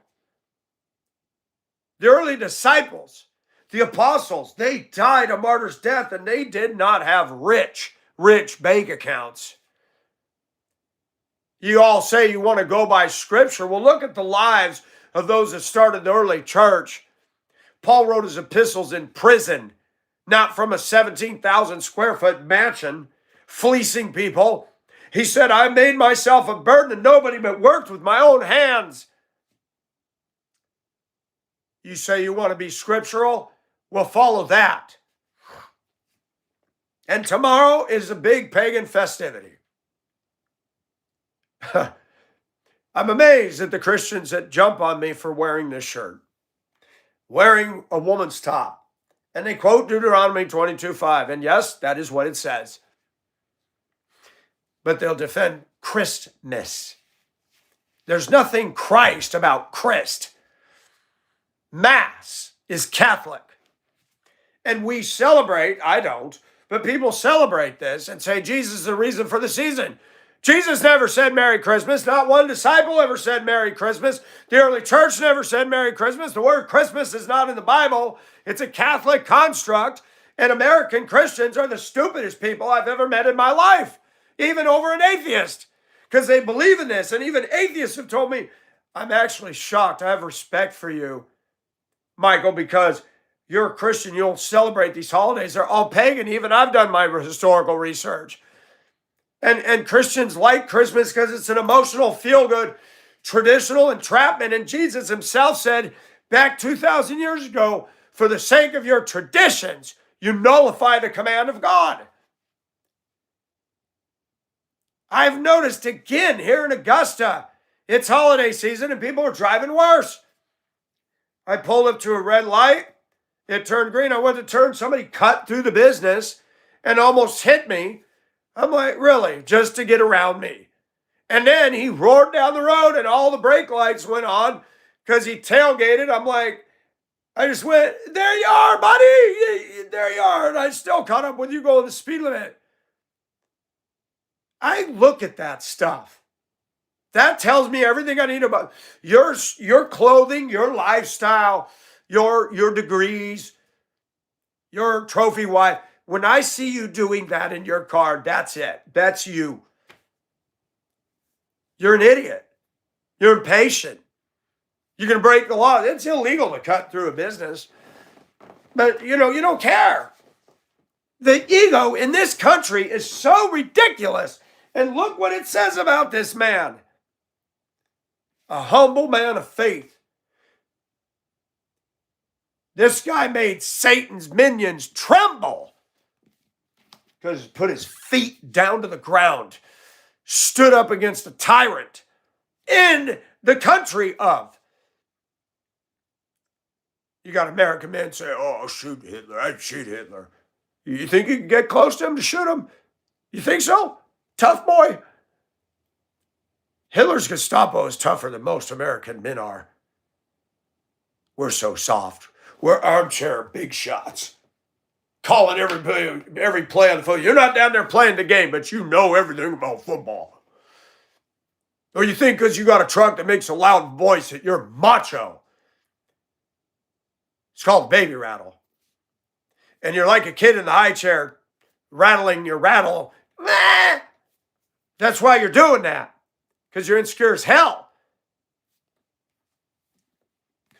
I would love to go back in time and sit down at a table and have a talk with this man over any man that's got the baddest pickup truck in the world. I would love to sit down and talk to him.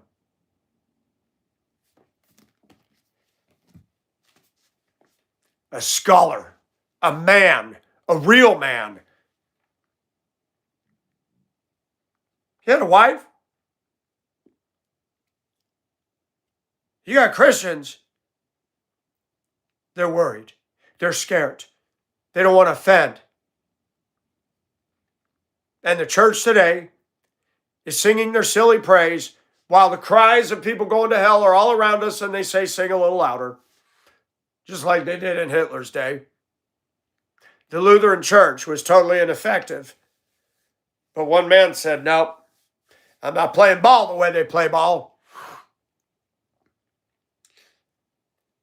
What matters if you're listening? You need to get a life. You're not wealthy. I don't believe that. Wealthy people don't get on YouTube and leave skid marks in a toilet bowl. If I'm so bad and I'm a loser and all my stuff is blather, you showed up many times to make comments, which is telling. The psychology of the comments you leave is telling me that you are a loser, probably living in a basement somewhere. You don't have your face out there. You don't have any videos. And if you don't like it, and you're so wise and you're so interesting and you're the definer of what is considered right YouTube and wrong YouTube, I don't see it. And I love to see these things because it tells me more and more the psychology of the person leaving the comments.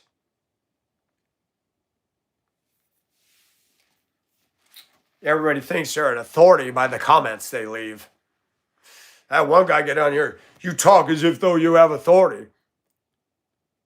What do you mean by that? I'm just coming from my heart.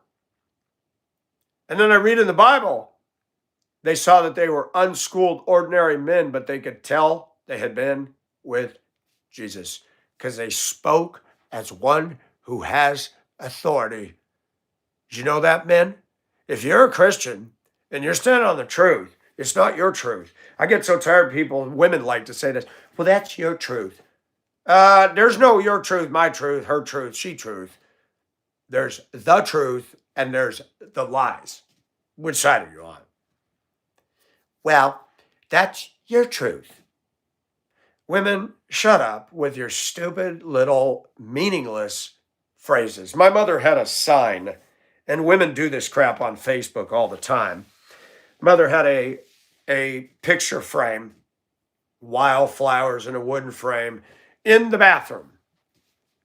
I remember it well. And it used to stun me as a kid. Because even I knew the meaning of that. Those who bring sunshine into the lives of others cannot keep it from themselves. My mother had that hanging in the bathroom. She was abusive. She was nasty. She was evil. And she thought she was bringing sunshine to the lives of others. Wow. And women put all these little sayings on Facebook. Believe that God is going to bless you today. You need financial, you're in trouble with finance. Believe God's going to pour out his blessing and you'll have money. I see a lot of the black women doing that. This man never once preached health, wealth, and prosperity. This man suffered. It ultimately cost him his life.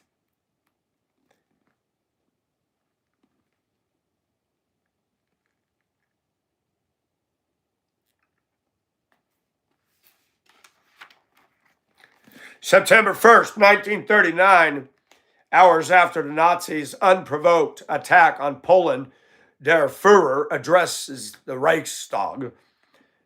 I don't know German, so forgive me. You know the endless attempts I made for a peaceful clarification and understanding of the problem of Austria, and later of the problem of the Sudetenland, Bohemia, and Moravia. It was all in vain. I am wrongfully judged if my love of peace and patience are mistaken for weakness or even cowardice. From now on, bombs will be met with bombs. Later that day, Hans Bernd Gisevius ran into Admiral Canaris at OKW headquarters. This means the end of Germany, he said. What a fool. Did you see the cities? Did you see the old World War II footage of German cities just reduced to rubble? Pulverized because of one clown. And we got a party in the U.S. that's calling everybody Adolf Hitler when they themselves are employing his same tactics. Projecting.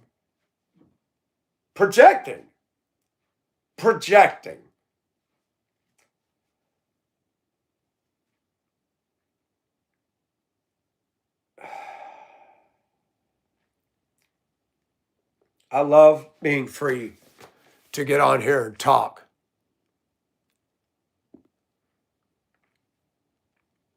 I love being free to get on here and tell it like it is because so many people are afraid to do that. You got business execs and corporate people who get up there with their stupid little arrogant talk. Look at this fool getting on YouTube. What a clown. Yeah, what are you doing? Cheating on your wife, making big money, doing virtually nothing, thinking because you got a degree and you're a corporate guy that you're better than everybody else, driving like an idiot on the roads because you got a suit and tie and you can. Yeah, you got guts, don't you? Being a monster and a jerk like everybody else. How hard is that? I don't care what some corporate spacky thinks. I mean, corporations are evil. They really are. And I get so tired of people saying, well, I'm a Christian corporation. You're evil. You guys are just rolling in the dough. And I don't. And you got girls marketing their body that God gave them. And then saying, I'm waiting for the right man, but you're being a slut tease to every man out there. How in the world does your mind reconcile that? Something's busted upstairs. Big time. Something fell down the stairs in your brain. Maybe your brain fell down the stairs. Yeah, that one.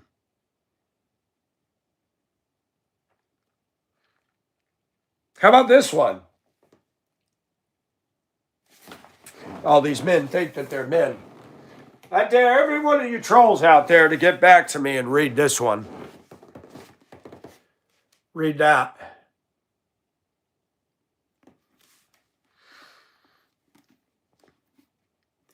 In boyhood, Louis Zamperini was an incorrigible delinquent.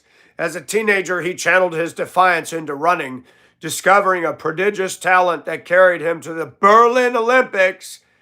But when World War II began, the athlete became an airman, embarking on a journey that led to a doomed flight on a May afternoon in 1943.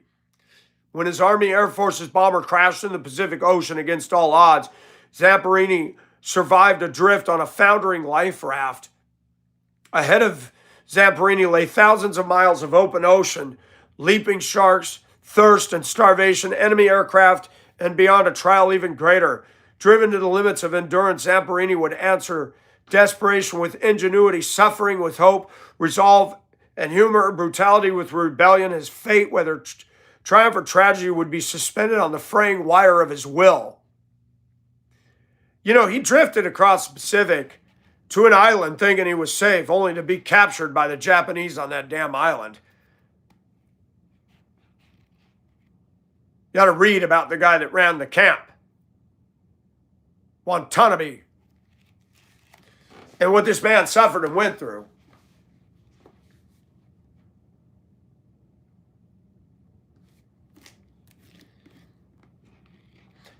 I have very seldom in my life met real men in America that even hold a candle. These guys. I talked to a World War II vet before he died. I forgot the name of the ship. But he has a black and white photograph showing the wrecked ship sank in the shallows. I said, "What is this picture?" He hired me to work and cut out slash on his property and make some dump runs and repair a fence. And he paid me handsomely. He had a giant clamshell in his front yard that he had gotten from the Philippines. He was flying a plane and he dropped a bomb straight down the smokestack of a Jap ship in the Pacific Ocean. Straight down the stack. I said, "Man, that's a perfect bullseye, straight to the engine room." Poof. Sank. He got a Medal of Honor.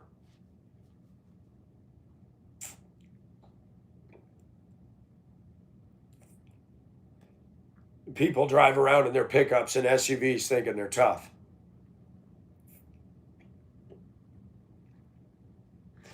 The USS Indianapolis with 18-year-old boys setting sail from San Francisco to be torpedoed after dropping off the components for Little Boy in Tinian, and the captain had asked for an escort, was denied him by the Navy, and the Navy tried to blame him when the ship sank, was torpedoed, and his family, long after he's dead, had to have him exonerated and vindicated, and the Navy was totally wrong. And yeah, our U.S. government has done some horrible things.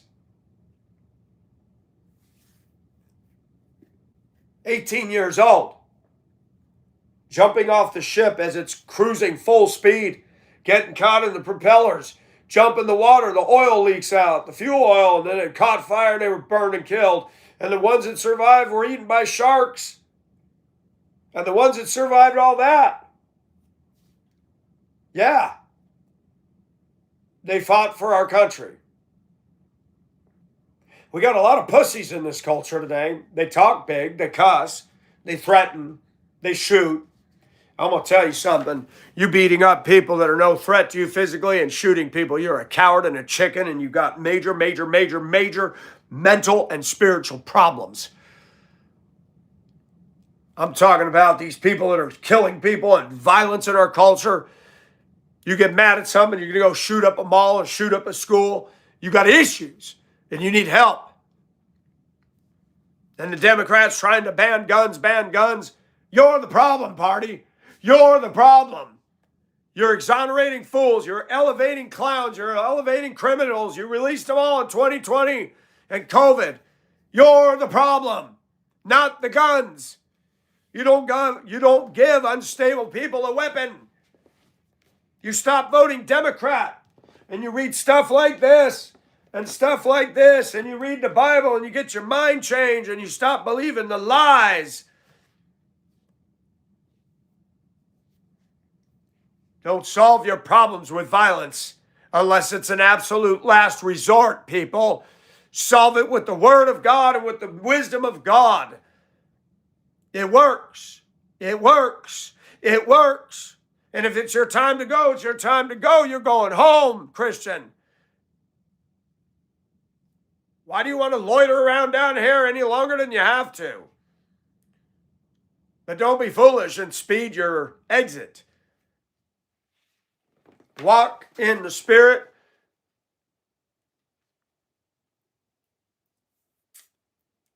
And I don't do it all the time. I struggle.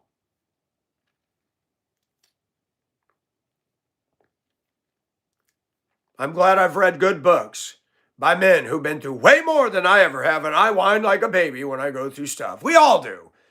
We all do, because we haven't been exposed. We didn't have to grow up running for our lives. We didn't have to hide in a basement with other people.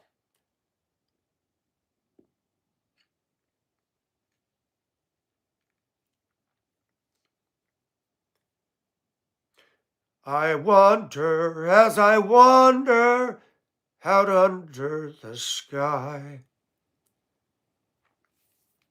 I don't celebrate Christmas. I celebrate this, that God sent his son to ultimately die in my wretched place to give me eternal life. Jesus is not the reason for a pagan season. Jesus is the reason to rejoice that we have eternal life if we put our faith in the Son of God. Stop worshiping Santa and stockings and Christmas trees and tinsel and wasting your money on that. Take your money and go down to the soup kitchen and go somewhere, not the drunks on the street. Go give that money instead of your spoiled, rotten little kids that don't care about God at all. Give it to people who truly need it and bless the Lord. Have yourself a merry little Christmas. Yeah, that's what it's all about, you and your feelings. And I don't care if people hate on me for that. That's proof that I'm speaking truth. Christmas is not about Jesus Christ. You just grab this and slammed them in the blender and mixed them up. Jesus is power and Jesus is life, and Jesus tells us to shed. The Bible, the New Testament says, keep yourself from idols. People aren't nicer during Christmas time. Families are torn apart over the holidays. Most people groan. In fact, most people have stopped going to be with families because there's so much toxicity and poison in there.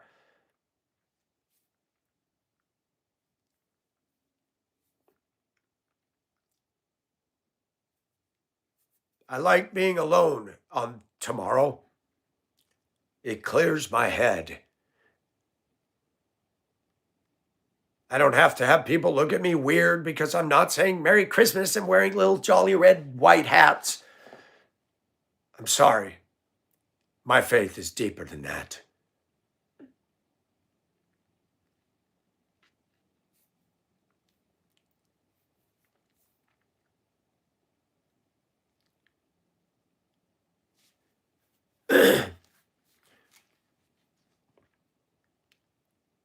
Angelina Jolie lived down the hill from Louis Zamperini. She never knew about him. She heard a story and said, why wasn't a movie? And she had a movie about him. The movie was not as good as this book.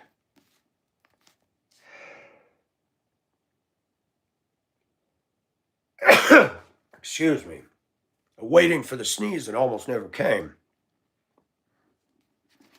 Back then, they had a distinct sound. I flew over the Pacific for the first time in 2008 to go see a girl, a woman that was a waste of time to pursue. This is Louis Zamperini's track shoes. Look at those shoes. They almost look like bowling shoes. In these shoes, he never lost a race.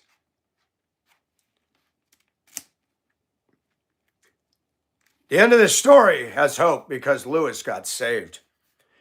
He wanted to kill Watanabe. He went to Japan after the war and tried to find him.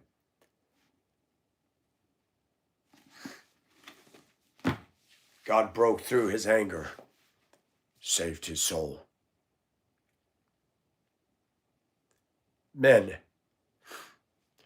to you, my friend, that I dedicated this video to, choose the way of Christ in dealing with your relative. He's a scoundrel. What he's done is just ridiculous. But you're my friend. Choose the higher path, please. You can get mad, you can talk to him, but don't resort to violence. Please.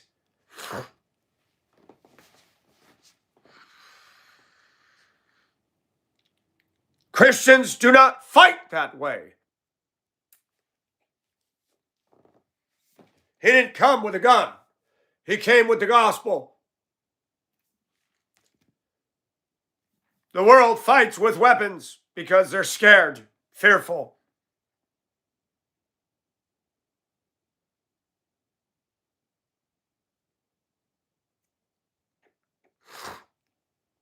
The site of the Flossenburg concentration camp where Bonhoeffer was executed at dawn on April 9th, 1945, along with Admiral Wilhelm Canaris, all these other people. Colonel Ludwig. The plaque reads, "In resistance against dictatorship and terror, they gave their lives for freedom, justice, and humanity." You know, you can brag about your guns and how tough you are, but let me tell you something. When you trust in the living God and you stand behind no weapon and you stand and you're not a threat to anybody, but because you're a child of God, I'd rather have his defense system than ADT or a weapon. Because guess what? You could be asleep in your bed, somebody can break in, you don't hear it, still plug you. But if you let God be the Lord, God determines your end, not some clown with a gun. America has got a problem with violence and Republicans want to ignore it. And they want to hide behind their amendment right. I believe in the right to keep and bear arms, but folks, for the Christian, don't hide behind your gun. Hide behind the cleft of the rock, which is the Lord Almighty. Psalm 91, read it. Though I walk through the valley of the shadow of death, I will fear no evil, for my Uzi is with me. No, the Lord thy God. Where's your faith, bro? Your gun, your muscles, or your God? This man stood against the tyrant. I would not want to stand in front of Adolf Hitler with his full regalia. That would be a very unnerving thing. But if you're in Christ, you can.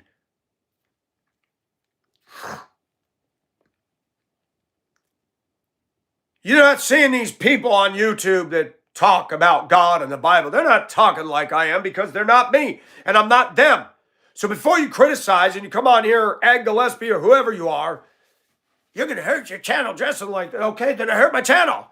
What concern is that of you? The stupidity and the pettiness. I'm more of a man than these clowns that are attacking me. They want proof? Come on over, I'll show you. No, that's not a threat. I've faced fears, I've been abused, I've been rejected, I've been laughed at and mocked, and I still stand and I get on here and I put myself out here. I don't care what society thinks of me. Give me a bullhorn. Let me go down on the House floor and preach at every one of these jokers in politics. I'll do it.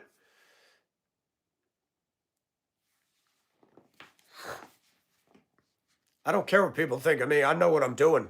I know what God's doing through me. I know what people said to me. I know that people thought about suicide until they landed on my channel, you little butthurt trolls.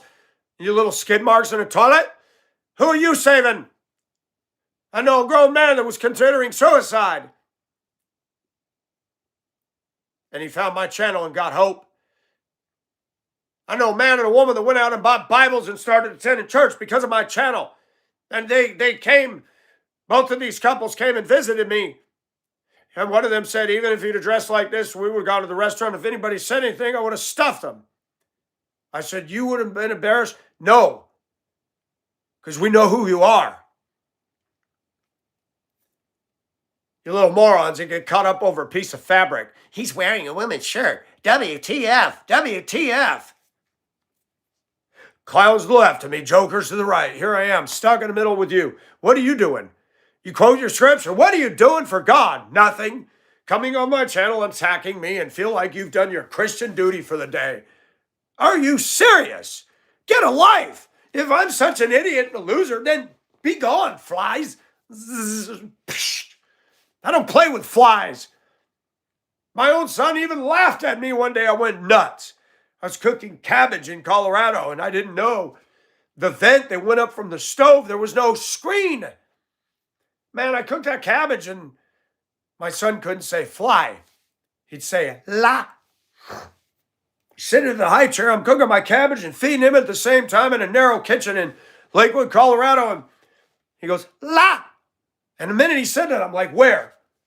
And I see it. And I grabbed the fly swatter and I kept missing. I hit the cupboard, hit the light, hit this. And my son is laughing hysterically, watching me go crazy to get a fly. He found it very entertaining. And I got it. Dropped it, went back to my cooking. La. Another one. Just started, he started laughing. La. What? La, la, la, la. Where are all these flies coming from? And I looked up and I see them coming down. I'm like, oh my gosh. I know what I'm doing tomorrow. I pulled that chimney cap off. I got some wire mesh, close enough, fly couldn't get through, popped it over there, slammed the vent down and said, la, no more. Little did I realize that my little boy, when he did that la thing, was so cute. And years later, I'd moved to Hong Kong. And everybody over there said, la.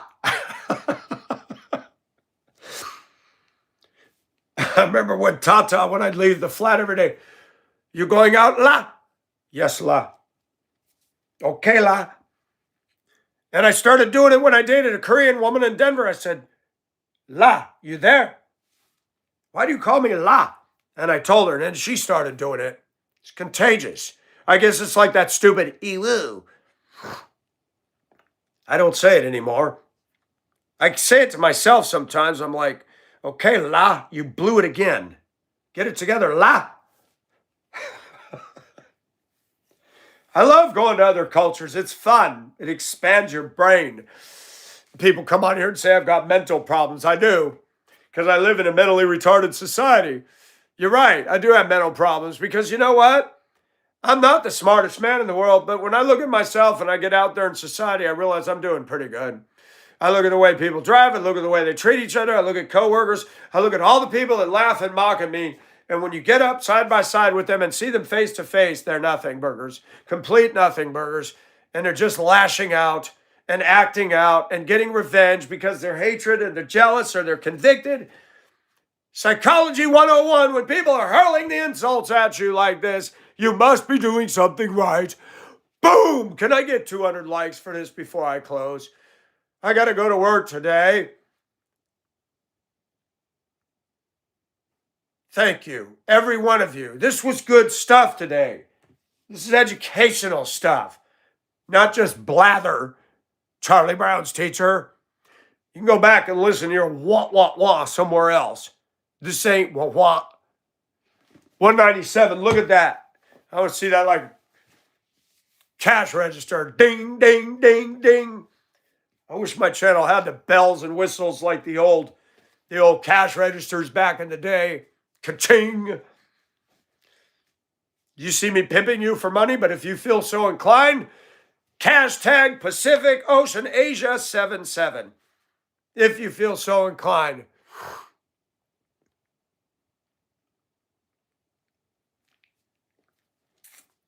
And whether people donate or not, I use the voice God has given me because you know what? I never started this channel with money in mind. Most of these YouTube people that are getting on there now are finding a way to avoid going to a job. Let me say it again, folks. Most of the people don't want to work a hard job because they're not men. They want to sit here. Women don't want to get out of their bedroom and then out of their pajamas. They want to sit there and go like this all day and make money. And some of them are. Pretty sad.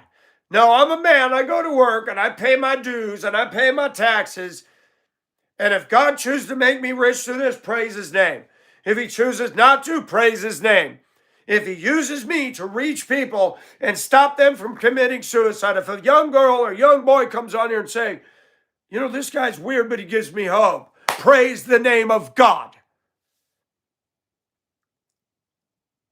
I'm a champion against those that have been bullied. I'm a champion for those that have been bullied. I'm a champion for the underdog and everybody that's been made fun of and teased. I know, because I wore the t-shirt, owned the t-shirts because it happened to me. You can go to your little professionally dressed YouTube channels and feel comfy there. Go, run along now. I'm not called to be like anybody else. I'm called to be like Christ. And that's a hard sell, folks. Peter, look at him, foot and mouth over and over, but God used him. The sons of thunder who are arguing about wanting to be next to Jesus and being first in the kingdom. And God said, hey, that's not the way it is, boys. I think it's interesting that God chose a bunch of losers for disciples, and I'm one of them. God chose the foolish things of this world to confound the wise. Guy sitting here in a pink cut off, whatever you want to call this, camisole or whatever. So what? This harms nobody. Should I start singing, I'm too sexy for my shirt? Make everybody throw up? Be yourself and let God in his time work on you. I'm not here to have other people boss me, control me. Those of you who want to tell me how to dress, start contributing to the channel. Give me enough where I can quit my job and devote full time to this. And then I could travel, visit people and bring them onto lives and really grow the channel and bring people around America that are struggling and put them on here. Give me money so we can do something with it. If you're not going to be a part of the solution, don't criticize my clothing. If you don't like it, if it offends you, then don't watch it. Simple logic, people. Don't make it that hard. You think I got mental issues? Then get off the channel. Get on your knees and pray that God will change mentally ill Michael. Do it. I'll never tell you to stop praying. But remember, if your prayers are wrong, they're going to hit the ceiling and go, ba-thunk. Check yourself. Check yourself. Thank you for the likes. Thank you for the attention, the attentiveness, and thank you that people are listening. Tomorrow's not Christmas, folks. He wasn't born on December 25th. But today's the day you can get saved and get right with God and have a life with him and not say Merry Christmas, but you can say Good morning, Jesus. Take your pick. You want tinsel and Christmas trees that you got to throw in the trash, or do you want a relationship with the living God that makes you bold, that takes you from your boring existence and makes it full of color and life, and he uses you and you get to enjoy the power of seeing somebody get saved and somebody get changed? That's what it's all about. It's not about the hokey pokey and put your left foot in, be political and corporate. It's about being used by God, because if you want value and you want worth, it only comes from God. Not looks, not your achievements. Your value and worth should only come from the living God. And if it doesn't come from that, you're sorry and you're shallow and you're hollow and you're broken. Get unbroken. Get saved. And don't follow the example of all the other silly Christians out there. And don't enshrine somebody because they speak in words you've never heard. Thank God God is using somebody, but don't make a pedestal out of Michael or Osteen or anybody else. Read the Bible for yourself and check it out. But don't come back and get self-righteous and tell me that I'm doing this, this, and this. Work on you, compadre. Thank you for listening. Gotta run. We get 4 days to pollute the internet with more of my speech and all of my blather and all my boring, ugly looks. That's what I've been told this week. I'm ugly. If I had a face like that. Really? You can't win an argument, so you're going to attack my looks. I guarantee you I'm better looking than you are naked at 59 than you were at any age. But who cares? My body's going to be a glorified body someday, and nobody's going to be looking at me going, oh, he's so fine. Nobody cares. When we're in heaven, we're going to be looking at God. We're going to be seeing his glory. We're going to be so enraptured with that. Nobody will care about the truck you had and all your false bravado and your insecurity. Every time you rev that pedal, You're telling the world you got a little Smokey between your legs and you got to be noticed. I don't know why men who think they're smarter than me and put me down and threaten me get in their trucks and act like boneheads and think that they're making a statement. Nobody's looking at you going, wow, I want to be like that. Nobody. You're just a legend in your own little tiny brain. Man, every time I see these boys pull up, sounds like a toilet. Flush it. I'll never forget the most classiest thing I ever saw was in Prescott, Arizona. I used to be part of the cruiser crowd. Boy, is that a short, dead-ended road. Driving up and down Gurley Street, turning around at the United Methodist Church, turn around at Dairy Queen, do it again all night long. Race each other to the red light, rev your accelerator, squeal tires. Oh, slow down, there's the cop. Do the same thing, then get out, stand around with a bunch of men with your jackets on, with your chest puffed out. Yeah, I got a GTO with a 454 loaded 4-barrel. Okay, and you're really changing the world. Gurley Street in Prescott, Arizona. Once I moved out of there, who cares? And guess what? I love the power of God more than the power of it. I love trucks. I do. I love that M35A2. And if God allows me, I'm going to get one back. I want a bobbed Deuce. I've been looking at them. I'd rather have one with less tires on it. And it just looks like a monster truck in a good way. And I want it because I'm human. I like stuff like that. But you're not going to see me pull up next to somebody making all that noise and rev that. I don't need to. Because when you pull up with those steel fenders and everything steel, just the presence of it is all it needs. I don't got to act up. I just sit there. I don't even look at the people. I just look. But this guy was driving in a sports car. Had the top down. Older man with white hair. He had on one of those little berets. And I'm standing there. I'd gotten rid of my truck. And I took a ride to the factory. And it was the weekend and I was off. It was a Friday night. And I learned about the square. Walked down to the courthouse plaza. They had events. Salvation Army had movies. They'd have dancing. And I walked with friends that I made once I got out of my truck. I met an Italian woman who was my apartment manager, Medea Sadecci, and we'd walk, and she was beautiful. And she had a boyfriend, but we'd walk, and we'd go to the art shows, and I got cultured. And all around the courthouse, you could hear all the... She said, Michael, why do people do all that stupid stuff? And I said, I was one of them once. She goes, that's so dumb, so noisy. I said, I know, I've been set free. I met a beautiful redhead ginger at an art booth. She did etching. It's black, it's tile with black, and she etches the ink off and makes a picture. One mistake and it's done.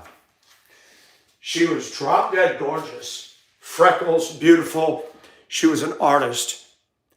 I said, what a beautiful woman and beautiful work. And I started to see a universe that went beyond the pickup truck. And I loved it. Maria bought an old bicycle with the ice cream thing on the back, 3-wheel bicycle, and tried to sell ice cream that summer. She wanted to make it look like Little Italy, and it failed. But I loved her for trying, and I'd help her load her ice cream, and Michael, it's melting. And I felt so bad. Maria had such passion, and she was so... Her and her friend Gracie would talk in the hallway in that Italian New York accent. And I came and opened the door. I said, ladies, I love you both, but I'm trying to sleep, mamma mia. Oh, sorry, Michael, we Italian, we talk very loud. I know. Ay, caramba. I loved Maria. I would have dated her heartbeat, but she was enraptured with another man. Her passion was amazing. And you get these boring white women with their dress barn clothing and think they're all that on a stick. Maria was a beautiful soul. And I would take her to Bob's Big Boy. They had a great dinner there. And I'd take her just to spend time talking to her. But I learned something. And I watched this old man pull up to the light in that Sportster, whatever it was, classic old restored car with the top. And he had Bolero playing full blast.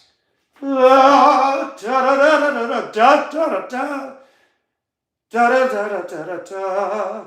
Da da da da da da da da. You know the movie 10? Bolero. He had his head tilted back in his little beret, holding the steering wheel, looking calm and at ease, and these geeks in their lift kit, Fords looking like the monster truck wannabes, revving their engines, and he didn't even flinch. The light changes and these trucks go, I'm stopping the next red light. Stopping the next red light. Stopping the next red light. And this old man just starts his car.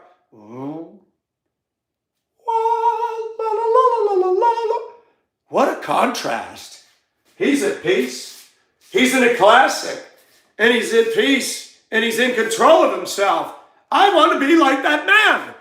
Not this bonehead who's got a little smoky between his legs with some blonde bimbo with tits out to here riding there. Look at me, look at me, look at me. Yeah, you don't own the truck at all. You're cool. Riding with a jerk. Cool. And guess what? That's all around down here in the South. They go up and down Broad Street. Black guys do it. How many rattles can I get out of my license plate frame in my trunk? The need to be validated because you have a loud stereo or a truck and you call me mental. Hello, class, we're in session. You have the problems, not me. I graduated Dumb University 101. I can buy a truck and I don't need to prove a thing. I drive the speed limit. I don't even look at you clowns. Why? I got the king of the hill, the M35A2, and I'm just the diesel alone and an idol. Says, man. And you and that little thing with your nitrix going, pew, pew, pew. Okay, that's cute. Whoa. Have a nice day, clown. These little fart cars that sound like a bumblebee. Or a Suzuki on steroids. Oh, I like getting on here and saying it like it is. I don't care what these asshats think of me. Don't care. Gotta go. Gotta eat. Gotta pay the dues. I gotta do the American thing. Go to work, be a man. Oh, wait. That's all around the globe. And these little farts want to get in YouTube and pollute the internet with all their crap and think that they're going to make millions of dollars. Huh. And how do you figure that? You're all doing it. And eventually it's going to get so saturated, nobody's going to make a dime anymore because where are you going to put it? So you can sit there and go, ee woo all day and have 500,000 subs.